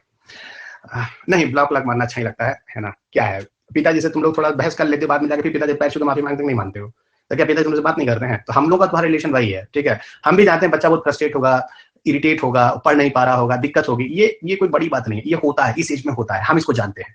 क्योंकि इस एज से हम गुजर चुके हैं, हम जानते हैं बच्चा बहुत मासूम होता है, उसको बहुत ज्यादा समझ में आता होता है नहीं, उल्टा सीधा बोल देगा, वो कर देगा। जैसे जब मैच्योरिटी होती है, समय बढ़ता है, उसको समझ आने लगता है हम कितना घटिया काम किए। तो कोई बड़ी बात नहीं, वो एज का फर्क है, उसको कोई दिक्कत नहीं है, चलिएगा, है ना। नहीं वो एज का फर्क है। होशियार अध्यापक यही है कि उसको ज्यादा रिस्पॉन्स नहीं देना चाहिए, उसको शांत रहना चाहिए, क्योंकि बच्चे को अपनी जिंदगी का भी तो सवाल है, उसको बिल्कुल दिक्कत है, नहीं समझ पा रहा होगा तो उसने लिखा होगा, उससे गलत नहीं है, अपनी हिसाब से सही है वो, ठीक है।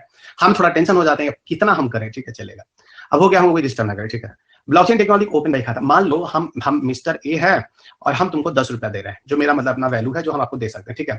हम मिस्टर ए है, मेरा नाम डॉक्टर रवि है, ठीक है, रवि अग्रहरी है, ठीक है। हम अपने नाम से रवि डॉक्टर क्यों बोले, मेरा नाम रवि अग्रहरी है, ठीक है। अच्छा, और आपका नाम है मिस्टर एक्स है, ठीक है, एक्स है। सुधांशु मान लो, ये सबसे नीचे आया यार सर, सुधांशु है, ये सुधांशु है, ठीक है। रवि जो है वो है ना, रवि सर जो है वो सुधांशु को 10 रुपया दे रहे हैं, सुधांशु, ठीक है। सुनो, अब एक बात बताओ जरा समझना, हम तुमको 10 रुपया जब देंगे तो कैसे देंगे। आज हम जैसे समझा रहे हैं उसी तरह समझना, कभी नहीं भूलोगे, कब्बो नहीं भूलोगे, मेरी भाषा में काम कहते हैं कब्बो नहीं भूलोगे, ठीक है। हम तुमको 10 रुपया दे रहे हैं, 10 रुपया दे रहे हैं, 10 रुपया दे रहा है तो क्या दे रहा है, बताओ हम कैसे दे तुमको 10 रुपया, सुधांशु बताओ यार। नहीं दे पाएंगे, काहे नहीं दे पाएंगे, क्योंकि हमको तुमको 10 रुपया दे रहे तो हमारे पास तो हो नहीं, कोई ऐसा बंदा बीच में होना चाहिए जो ये आइडेंटिफाई करे एकदम गलत है दानिश, एकदम गलत है, एकदम फरार हो तुम, ठीक है, एकदम गलत तुम, ठीक है, एकदम सुनो, कोई बोलेगा नहीं, हम एकदम गलत ठहरा देंगे, ठीक है। अब मान लो हम रवि सर सुधांशु को 10 रुपया दे रहे हैं, तो रवि सर और सुधांशु को देने के लिए बीच में एक तीसरा पार्टी होगा जिसको वेरीफाई करेगा कि मिस्टर रवि है, मिस्टर सुधांशु है, और वो है मान लो पेटीएम, वो है मान लो बैंक, और वो वेरीफाई करेगा, उसका 10 रुपया ट्रांसफर होगा। अब समझे तुम लोग, अब समझे तुम लोग। हाँ अच्छा सर, आप ये कहना चाह रहे हैं कि अगर 10 रुपया आप किसी को दे रहे हैं तो पहले आपको बीच में किसी का सपोर्ट लेना पड़ेगा, उसके बाद ये 10 रुपया जाएगा। बहुत बढ़िया। हम तुमको एक ऐसा सिस्टम दे दें, मान लो कि हम तुमको 10 रुपया ट्रांसफर करें, बीच में किसी की जरूरत ही ना पड़े, अपने आप वेरीफाई हो जाए, तो वो चीज एक ब्लॉकचेन टेक्नोलॉजी से जुड़ेगी, तभी ऐसा संभव है। अब भी नहीं समझे, वो चीज ब्लॉकचेन टेक्नोलॉजी तभी संभव है, ठीक है। अच्छा, यानी क्योंकि ब्लॉकचेन जो है ओपन लेजर है, इसमें सब कुछ दिख रहा है क्या चल रहा है, इसमें किसी को पर्सन टू पर्सन करके और कंफर्म करने की जरूरत ही नहीं है। ये ओपन लेजर है, खुला बही खाता है। चलिए हम आपको समझाने की कोशिश करते हैं। मान लीजिए ये मेरी क्लास है, ये सब मेरा अपना एग्जांपल है, सब मेरा कॉपीराइट है, ठीक है, समझ लीजिए। सब सोच के रात भर ये सब सोचते रहते हैं कैसे इसको और बढ़िया समझावे, कैसे हम सोचे, ठीक है। तुम सोचो आईएएस बने, हम सोचे और कैसे बढ़िया एग्जांपल बना रहे हैं, ठीक है। हम कैसे बढ़िया सुनो, हम क्या कह रहे हैं कि मान लो ये हमारी क्लास में बैठे हुए 100 स्टूडेंट्स हैं। आप लोग मान लीजिए विद्यार्थी लोग हैं, कितने 100 विद्यार्थी मेरी क्लास में है, 100 स्टूडेंट है, बहुत बढ़िया। ये 100 विद्यार्थी हमारे 100 है, ठीक है। और सुनो, ये हम है मिस्टर एक्स रवि अग्रवाल, ठीक है, ये है मेरा नाम रवि अग्रवाल, हम यहाँ बैठे हुए हैं, ठीक है। अच्छा ये बताओ, ये सारे के सारे लोगों को अगर हम एक ही रस्सी से बांध दें, एक ही रस्सी से अगर हम बांध दें, समझिएगा, सारे लोगों को एक ही रस्सी से बांध दें, सारे लोगों को एक ही रस्सी से बांध दें, और सारे लोगों को एक ही रस्सी से बांध दें, सारे लोगों को एक ही रस्सी से बांध दें, और सारे लोगों को एक ही रस्सी से बांधकर हम अपनी रस्सी को पकड़कर इधर उधर हिलें, तो हम भी तो उसी रस्सी से बांधे जिसमें तुम लोग बंधे हो। तो अगर हम हिलेंगे तो उस रस्सी में जितने 100 लोग बंधे हैं 100 लोग हिलेंगे। पहले बताओ समझ में आ रहा है कि नहीं आ रहा है, एकदम हिलेंगे, एकदम समझो। ब्लॉकचेन टेक्नोलॉजी यही होता है कि ये मान लो एक जगह है जो एक नेटवर्क है, समझो ये एक जगह है जो एक नेटवर्क है, और उस नेटवर्क में मौजूद 100 लोग जो हैं वो एक चेन से जुड़े हुए हैं, वही एक ब्लॉकचेन है। अभी और समझ में आएगा, अभी तुम लोग को समझ में नहीं आएगा, और अभी समझ में आएगा तो फिर हम आगे नहीं बोलेंगे। बोलो नहीं समझ में आया, बोलो नहीं समझ में आया सर, आप क्या कहना चाह रहे हैं, ठीक है, ठीक है, एकदम समझिएगा। अभी एकदम समझ में नहीं आना चाहिए, गड़बड़ हो जाएगा, ठीक है, हाँ नहीं समझाना चाहिए। अभी इसको और एग्जांपल देंगे तब समझ आएगा। देखो हम ये कह रहे हैं, अच्छी बात बताओ, तुम लोग नेटवर्क, हाँ नहीं समझ में आया, मेरे को आगे सीखा, आप जाइए यहाँ से प्लीज, यहाँ जाइए, आपकी जरूरत नहीं है, ठीक है, समझिएगा, है ना, एकदम एकदम जाइए, नहीं है नहीं, अब ठीक है बिनाश, तुम अच्छे हो, हाँ नहीं आया, बहुत बढ़िया बहुत बढ़िया बहुत बढ़िया। अब सुनो एक मिनट, अच्छा तुम लोग नेटवर्क किसको समझते हो, नेटवर्क किसको पहले इसको समझो, कई चीजें टुकड़े टुकड़े में आएंगी, फिर अंत में सारी चीज जुड़ जाएंगी। अरे भाई अंत में सब्जी बनेगा ना, फिर सामान इकट्ठा करने दो हमको, सामान इकट्ठा कर, नहीं आया, बहुत बढ़िया बहुत बढ़िया बहुत बढ़िया। अब मत देखिए, अभी इधर दिमाग लगाइए, ठीक है, नहीं आया, इधर आइए, है ना। पढ़ाई में मजा लाइए, जैसे मुझे पढ़ाने में मजा आता है ना, पढ़ाता हूँ मैं, भूल जाता 2 घंटे कब बीते हैं, ऐसे ही आपको भी होना चाहिए। आप 8 घंटे पढ़ते रहिए, हिस्ट्री पढ़े जा रहे हैं, मजा आ रहा है, ज्योग्राफी पढ़ते जा रहे हैं, खाने पीने का ध्यान ही नहीं आ रहा है, ट्रस्ट नहीं 1 साल लगेगा आईएएस बनने में, उससे ज्यादा टाइम ही लगेगा।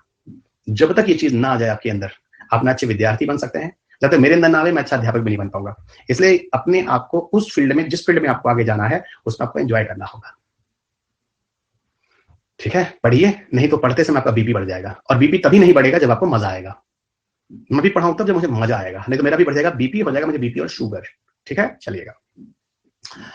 ठीक है बच्चा, 100 हो गया था, बहुत बढ़िया है ना, बहुत बढ़िया, 100 दे दिया आप लोगों ने, बहुत अच्छा। अब देखो हम क्या किए हैं कि हम क्या है, मान लो सब लोग है ना एक ही नेटवर्क में, अभी समझो कैसे आ रहे हो, सब लोग आगे सारे बच्चे एसबीआई बैंक के यूजर आईडी और पासवर्ड डालो, समझो जो हम कह रहे हैं। सब लोग एसबीआई बैंक का यूजर आईडी और पासवर्ड डालो, ठीक अभी डाल दो, मान लो ठीक है डाल दिए सर।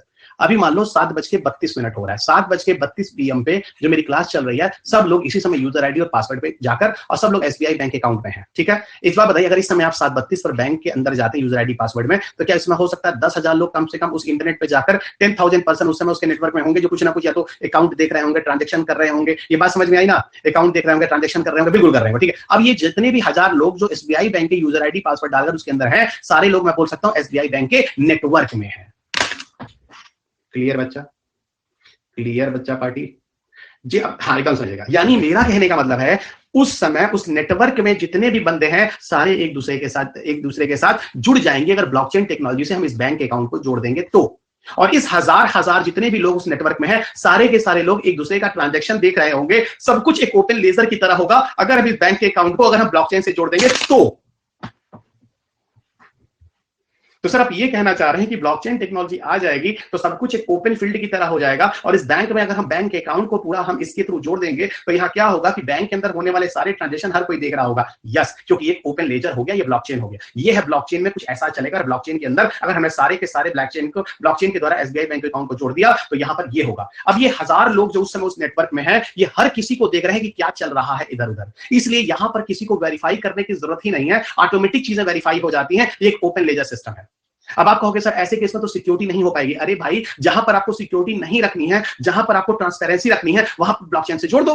मान लो सरकार का कोई प्रोग्राम है, मान लो सरकार का कोई कार्यक्रम चल रहा है, प्रोग्राम है, और सरकार वहां पर पैसे को आवंटित करना चाहती है, पैसे का एलोकेशन करना चाहती है। होता क्या है, पैसा सरकार 100 रुपया देती है, अंत में जाके जमीन स्तर पर 10 रुपया पहुंचता है, 90 पैसा नेता और ब्यूरोक्रेट्स खा जाते हैं। अब इसको ब्लॉकचेन टेक्नोलॉजी से किसी फंडिंग को जोड़ दोगे तो उस ब्लॉकचेन टेक्नोलॉजी में हर लेवल पर हर बंदा दिख रहा है कि फाइल किसके हाथ में है, पैसा किसके हाथ में कहां तक पहुंचा है, और यहां पर हर किसी के पास, हर किसी को पता चल रहा होगा कि देखो ओपन करप्शन यहां पे हो रहा है। ये ब्यूरोक्रेट आईएएस ऑफिसर जो कमीशन मांग रहा है, फाइल लेकर रोका हुआ है। अरे सुनो, फाइल रोकेगा नहीं, ब्यूरोक्रेट खर्च से फाइल आगे बढ़ा देगा, क्योंकि पूरी जनता देख रही है कि चल क्या रहा है। यही आपके जो अरुण जेटली साहब थे, फाइनेंस मिनिस्टर, इसी गवर्नमेंट के थे, वो कह रहे थे कि आगे चलकर हम अपनी इकोनॉमी में इन सारी चीजों पर ब्लॉकचेन टेक्नोलॉजी को डाल दें, आगे चल के सोशल स्कीम में जो सामाजिक कार्यक्रम जो स्कीम्स आ रहे हैं उन पर डाल दें, तो काफी हद तक देश में ईमानदारी होगी। ये आपको बता रहा हूं, जेटली साहब की, he is no more right now. क्या कमाल का इकोनॉमिस्ट था, क्या कमाल का सत्य वचन वाला हमको अर्थशास्त्री दिखा था। ऐसे लोग भारत को चाहिए। जल्दी बताओ, ब्लॉकचेन का फायदा दिख रहा है कि नहीं दिख रहा है? ये बताओ, हम तुमको एक बैंक अकाउंट दिखाए हैं, अब तुम बोलोगे सर जोड़ देंगे तो दिक्कत हो जाएगी, सारे लोग जान जाएंगे। अरे भैया, बैंक में ना जोड़ो, किसी गवर्नमेंट का प्रोग्राम आ रहा है जहां पे गवर्नमेंट का, हम तुमको एक बात बताते हैं, सबको पता है मोदी जी ने इस पूरे कोविड के टाइम में पीएम केयर फंड लिया था। अगर आप पीएम केयर फंड को ब्लॉकचेन से जोड़ दीजिए तो हर भारत के नागरिकों को पता होगा कि हमारा जो पैसा 15 रुपया, 50 रुपया, 100 रुपया हमने पीएम केयर फंड में दिया था, उसका पैसा का खर्चा चवन्नी कहां हो रहा है, कि उससे नेता खरीदे जा रहे हैं, एमपी एमएलए खरीदे जा रहे हैं, कि राष्ट्र के लिए सच में ऑक्सीजन प्लांट लगाया जा रहा है। अपने आप सिस्टम जो होगा वो फेयर हो जाएगा दोस्त, अपने आप फेयर हो जाएगा। ये कांग्रेस पार्टी का जो पैसा आ रहा है, कहां से आ रहा है, कौन कौन दे रहा है, और कहां कहां ये पैसा खर्च कर रहा है, सब कुछ पता चल जाएगा। ये सारे के सारे लोग दूध के दूध और पानी के पानी हो जाएंगे कि सच में पीएम केयर फंड का आवश्यकता, जरूरत यहां पे पड़ी है, या उसको सरकार अपने पास पर्सनली रखी है, क्योंकि सब कोई आरटीआई और कोई जवाबदेही नहीं है। और ये नेता लोग कभी भी चीजों को होने नहीं देंगे, क्योंकि ये भारत है।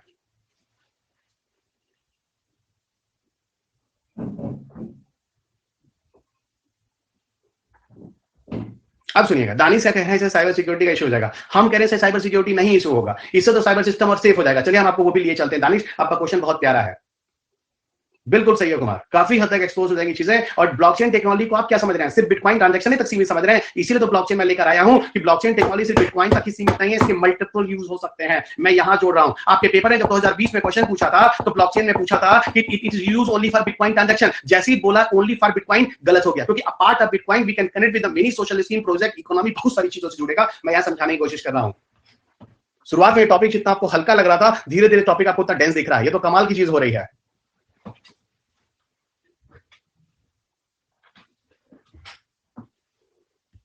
और सुनिए, और हम आपको बता रहे हैं, लाना चाहिए, भारत में ऐसी चीजों की जरूरत है। ये नेता लोग ना नेता बनना छोड़ दें, सब चीजें आ जाए तो सबको पता है कि सब नेता पैसा कमाएंगे, इसलिए नेता बनना देश के लिए, समाज कुछ करना नहीं है, एक बिजनेस है आजकल। वो वाली बात सर साइबर सिस्टम वाली समझाता हूं। जानते हो, अगर ब्लॉकचेन टेक्नोलॉजी से आप कंप्यूटर के सिस्टम को जोड़ दो ना, तो साइबर सिक्योरिटी भी हो जाती है, साइबर थ्रेट का खतरा कम हो जाता है। कैसे? मान लीजिए ये एक नेटवर्क है जिसमें 100 कंप्यूटर एक दूसरे से साथ जुड़ा हुआ है। एक नेटवर्क है जिसमें 100 लोग गए हुए हैं, मान लो इस समय SBI बैंक के अंदर 100 लोग गए हुए हैं, मान लो, या मान लीजिए मैं कंप्यूटर काम करता हूं, 100 लोग यहाँ पे हैं, ठीक है। होता क्या है, मेरे किसी कंप्यूटर को, ये सारा ब्लॉकचेन से जुड़ा, मेरे किसी कंप्यूटर सिस्टम को किसी हैकर ने हैक कर लिया है ना, मेरे डेटा को चुरा लिया है, मेरा कंप्यूटर हैक कर गया, मेरे कंप्यूटर को बंद कर दिया, आग लग गई है, बद गया है, बर्बाद हो गया, फूक गया मान लो कंप्यूटर। अब आप सोचोगे कि सर अब तो हमारा डेटा गया, हम तो परेशान हो जाएंगे। एकदम नहीं परेशान होगे, और ये तुम्हारा कुछ नहीं कर पाया है। तुमको ऐसा लग रहा है ना उसने डेटा चुरा लिया, नहीं, क्योंकि आपका जो कंप्यूटर है उस पर ब्लॉकचेन टेक्नोलॉजी से जुड़ा हुआ है। सोचिए ब्लॉकचेन टेक्नोलॉजी से क्या होता है, ये बंदा आपके कंप्यूटर के डेटा को चुरा रहा है, हैक कर रहा है, नहीं चुरा पाएगा। काहे नहीं चुरा पाएगा? क्योंकि उस समय अगर ये इस कंप्यूटर का डेटा को चुरा रहा होगा, उस समय उस जगह पे 100 लोग, जो लोग उस नेटवर्क में होंगे ना, सब लोगों के पास आपका डेटा है। आप उस समय जितने भी लोग उस नेटवर्क में थे, किसी से भी अपना डेटा ले लीजिएगा, आपके कंप्यूटर का डेटा कोई नहीं चुरा सकता है। इसका मतलब हैकर को अगर आपके कंप्यूटर का डेटा चुराना है, तो उस समय उसको 100 लोगों का जो इस ब्लॉकचेन के अंदर उस समय नेटवर्क में है, सबका डेटा चुराना होगा, और ये संभव नहीं है मित्र, संभव नहीं है। एक बंदे का ही हैकर को चुराना कितनी दिक्कत होती है। एक समय उस नेटवर्क के अंदर 100 लोग मौजूद हैं, 100 का डेटा चुरा पाना इतना आसान नहीं है हैकर को, और यहां पर साइबर थ्रेट खत्म हो जाएगा, और ये सिस्टम साइबर सिक्योरिटी के अंदर भी आ जाएगा। तो ब्लॉकचेन टेक्नोलॉजी सिर्फ बिटकॉइन के लिए नहीं, ब्लॉकचेन टेक्नोलॉजी से सोशल स्कीम प्रोग्राम को सही तरीके से चलाने के लिए नहीं, ब्लॉकचेन टेक्नोलॉजी सिर्फ ये अरुण जेटली जैसे लोगों के मिशन को पूरा करने के लिए नहीं, इकोनॉमिक सिस्टम को फेयर करने के लिए नहीं, ब्लॉकचेन टेक्नोलॉजी साइबर सिक्योरिटी के लिए भी कारगर है। देखिए, दीजिए दबा के, दीजिए दबा के, 100 आना चाहिए यहाँ पे। तो कहता है ना सिद्धू, ठोको यहाँ पे, हम कहते हैं दीजिए यहाँ पे।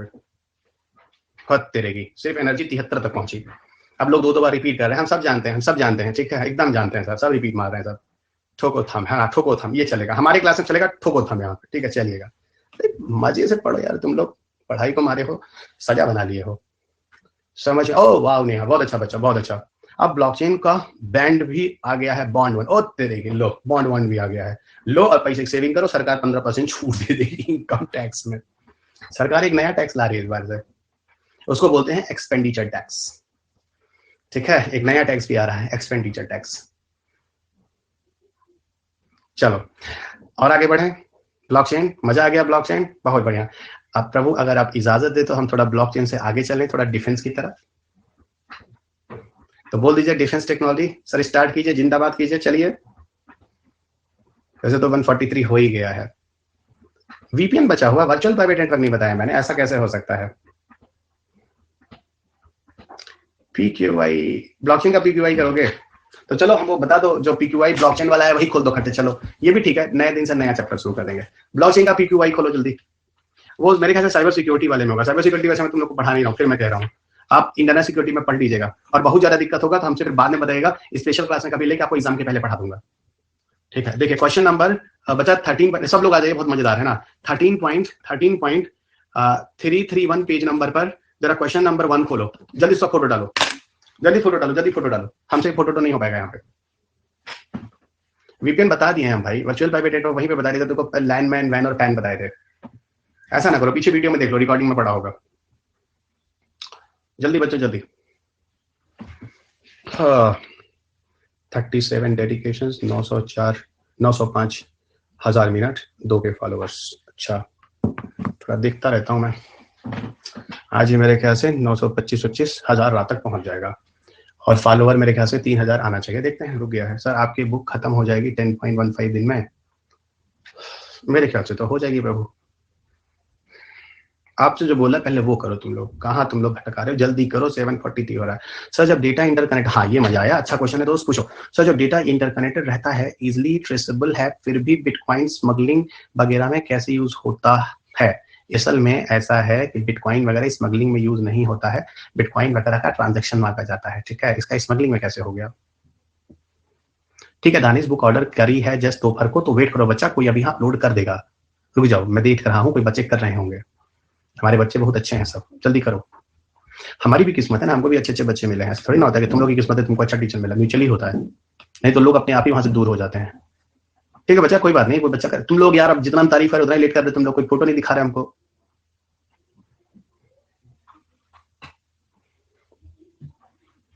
आ गया, अविनाश ने कर दिया, गुड। चलो अविनाश के क्वेश्चन को देखो भाई। बच्चों ये क्वेश्चन है और ये मेरे ख्याल से चौथी एडिशन, ओ हिंदी की किताब, कोई बात नहीं कोई बात नहीं। हिंदी के बच्चे विज्ञान तकनीकी में सेटिस्फाई है ना भाई? लोग अभी हम पूछते हैं, पहले जरा इस क्वेश्चन को देखो तुम लोग। ओ तेरे की हिंदी में अविनाश नहीं आ रहा है ना, बात मानो। क्वेश्चन पेपर हिंदी में दोस्त, क्वेश्चन पेपर हिंदी में है ना, नहीं इंग्लिश में, क्वेश्चन पेपर अंग्रेजी में बच्चा। कोई बात नहीं कोई बात नहीं, है ना। वो सर फंडिंग वगैरह करते हैं टेरेस को, नहीं वो तो हवाला वाला के थ्रू पैसा आता है उन लोगों का। हो सकता है ब्लॉकचेन ऑप्शन का भी यूज किया जा सकता है, क्यों नहीं किया जा सकता, किया जा सकता है।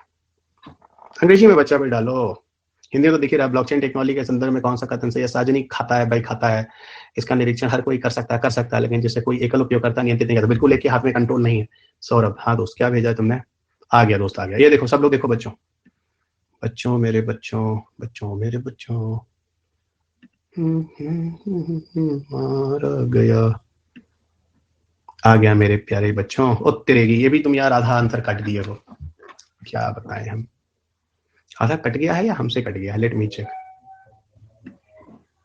तुम काट के ही दिए हो तुम भी लोग यार ना, मतलब चलो नरक कर देते हो। With reference to blockchain technology consider the following statement. सारे बच्चे तैयार हैं? बहुत बढ़िया, ठीक है। With reference to this blockchain technology, ठीक है, बहुत बढ़िया बहुत बढ़िया, ठीक है। अच्छा कुछ लोग ने इसको करंट अफेयर्स बोला, ओह तो मतलब 2016 में भी तो आया है। अच्छा 2016 भी करंट अफेयर्स बोला होगा, ओके ओके, कोई बात नहीं, सब होता रहता है।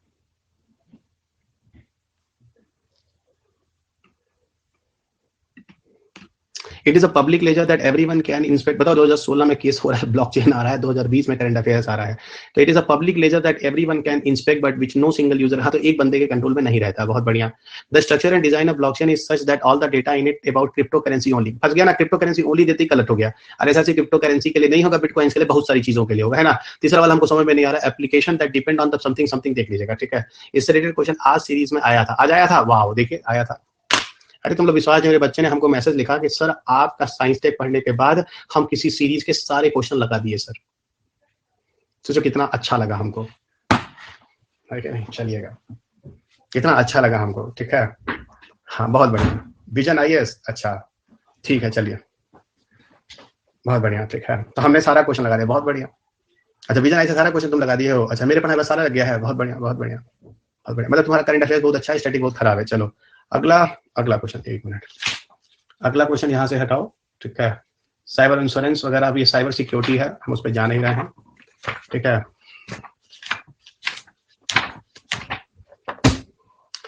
यार अब ऐसा करो, अभी 13 मिनट है, ठीक है, 10 मिनट और है, सॉरी 10 मिनट यहाँ पे और बचा है। और क्या करना है जल्दी बोलो, शुरू नहीं करना चाह रहे हैं, क्या बोले हम, कर ही दें क्या 10 मिनट में, यही सब होता है हर तड़बड़ में। सर छुट्टी नहीं कर सकते यार, समझो जरा, सर कर करते नहीं। चलो डिफेंस उठाओ, डिफेंस जो होगा देखा जाए। ओहो तुम कहाँ से आ गए, अच्छा डिफेंस, डिफेंस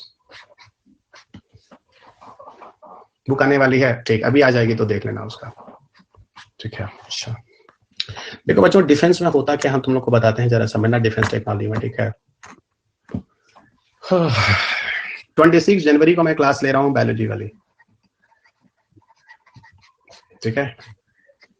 25 जनवरी को आई विल डू अनाउंसमेंट, क्योंकि आज 23 है ना, 24 25 2 दिन और 25 को I give you the timing कि 26 को मैं कितने बजे आपकी क्लास ले रहा हूँ, ठीक है। तो 26 January you have a class, biology की क्लास है, मैं बता दूंगा उसको, ठीक है। चलिए डिफेंस टेक्नोलॉजी में क्या होता है, देखो यहाँ पर एक्चुअल में हम लोग डिफरेंट तरह की मिसाइल्स को पढ़ते हैं। तो सबसे पहले हम लोग बात करेंगे different parameters for the study of missile. पहले आ जाओ basic concept of missiles, missile सभी नहीं पढ़ेंगे, पहले देखो बेसिक कंसेप्ट ऑफ मिसाइल, जिसकी मदद से आप मिसाइल को समझोगे। चलो आ जाओ भाई, बैठे बैठे, कभी खड़े खड़े टाइम, कभी बैठे बैठे। चलो बेसिक कंसेप्ट ऑफ मिसाइल्स। अच्छा मिसाइल्स क्या होते हैं, सबको पता है कि सर ये जनरली डिस्ट्रक्टिव पर्पस के लिए, जनरली क्या ऑलवेज इसका पर्पस होता है डिस्ट्रक्टिव, डिस्ट्रक्टिव, ठीक है, डिस्ट्रक्टिव होता है। मिसाइल्स की जो हम स्टडी करते हैं उसे कई पैरामीटर्स हैं। सो लिखो there are different parameters for the study of missiles. Come guys, there are different parameters for the study of missile. There are different parameters for the study of missile.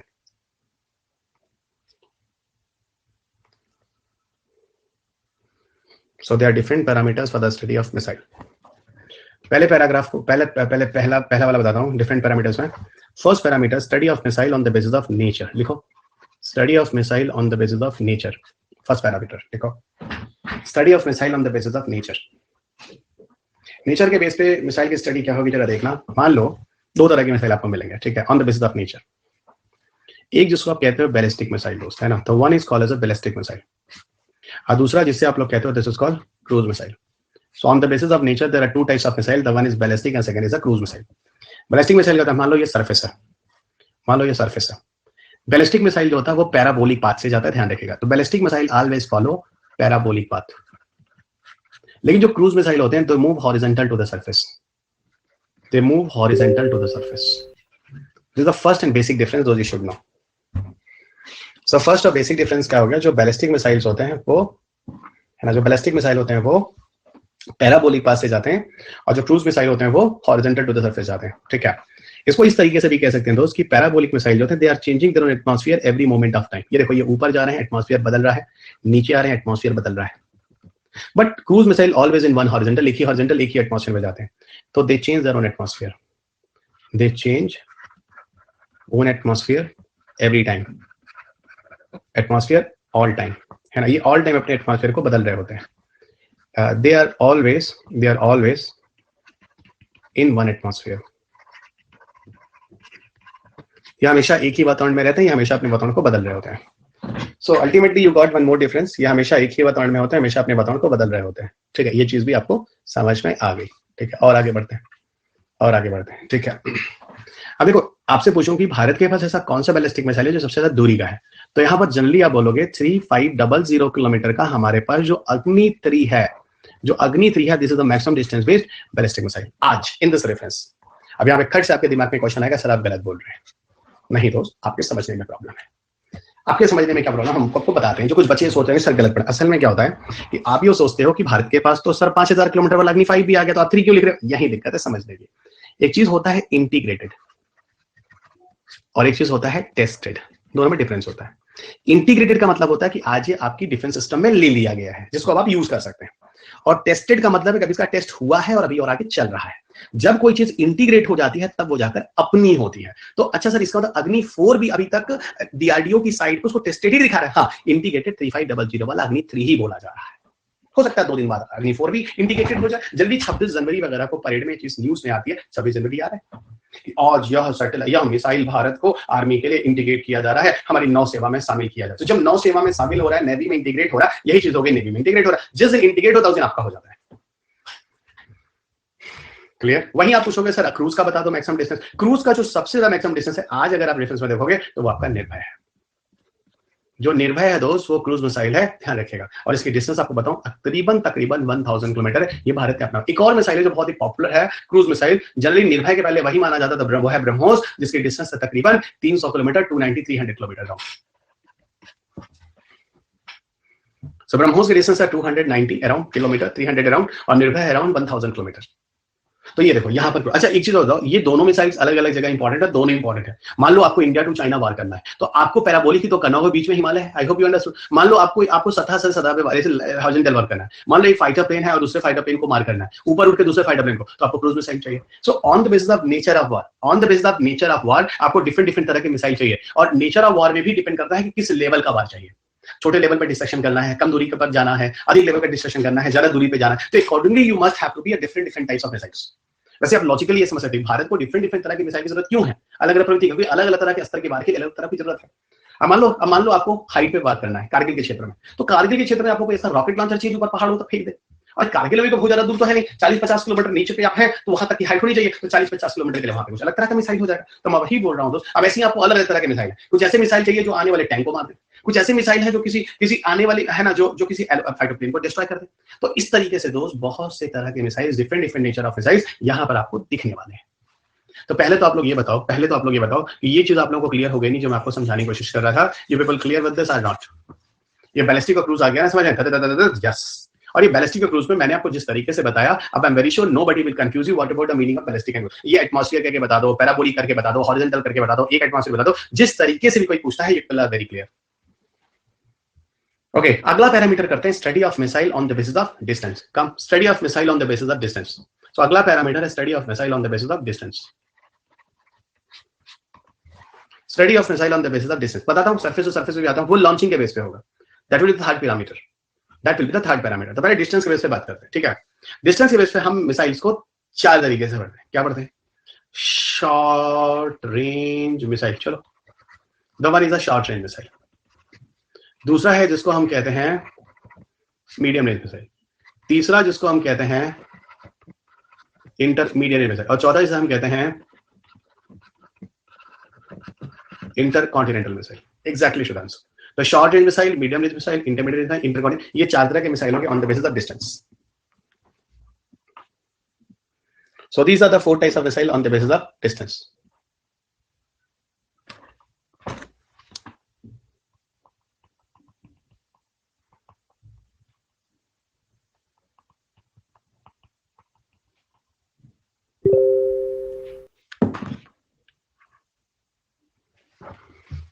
Okay, अब इसमें मैं थोड़ा आपको distance बता देता हूं। देखो, short range missile वो होती है जिसके डिस्टेंस 0 किलोमीटर से लेके 500 किलोमीटर का रेंज होता है। मीडियम रेंज वो होता है जहां पर डिस्टेंस 500 किलोमीटर से प्लस होता है और तकरीबन 2000 किलोमीटर की डिस्टेंस तक जाता है। इंटरमीडिएट जो होता है वो 2000 किलोमीटर प्लस होता है, अप टू 5000 किलोमीटर जाता है। और इंटरकॉन्टिनेंटल 5000 या इसको 5500 किलोमीटर प्लस भी आप कह सकते हैं। So 5000 या 5500 किलोमीटर प्लस भी आप कह सकते हैं। This is everything you have to remember, ठीक है। इंटरकॉन्टिनेंटल कहीं कहीं कोई 5000 को भी कहता है और कहीं कहीं कोई 5500 को भी कहता है, तो ये चीज ध्यान रखेंगे। तो 5000 या 5500 plus, this is the intercontinental, you remember. तो इसके साथ ही आज की सभा खत्म करते हैं दोस्त। तो इजाजत दीजिए, कल से पूरा डिफेंस टेक्नोलॉजी शुरू करेंगे। आपके अगले क्या बोल रहे सुधांशु, आपके अगले PYQ के सेशन कब आ रहे हैं? 2011 तक के। वो तो मैंने करा दिया, आप YouTube पे देखो ना, YouTube पर मैंने आपको करा दिया है। YouTube पर मैंने आपके कई वीडियोस ले लिए हैं। एक तो 2021 से लेकर 2014 तक के मेंस के क्वेश्चन पेपर मैंने करा दिए हैं, और वो मैंने इसलिए करा दिया है ताकि निःशुल्क में हो, ताकि बाकी बच्चे भी उसको देख लें। वो आप देखिए, पहले तो मेंस के पूरे देखिए। और प्रीलिम्स में मैंने 2021 से लेकर 20 से लेकर शायद 2016 तक के प्री के पेपर भी करा दिए। इसको भी देखिए।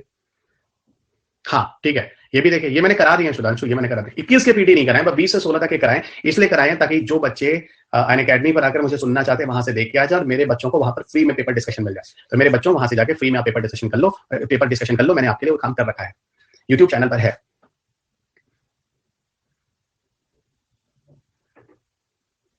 Thank you Avinash. ओके, तो ये ध्यान रखना, ठीक है, ये आप ध्यान रखना, ये देख लो, ठीक है। आपको 2021 से 2014 के मेंस के पेपर वहां पे करा दिए हैं और 2020 से 2016 के प्री के पेपर करा दिए हैं, और बहुत बढ़िया से कराने की कोशिश की एक क्वेश्चन को लेकर।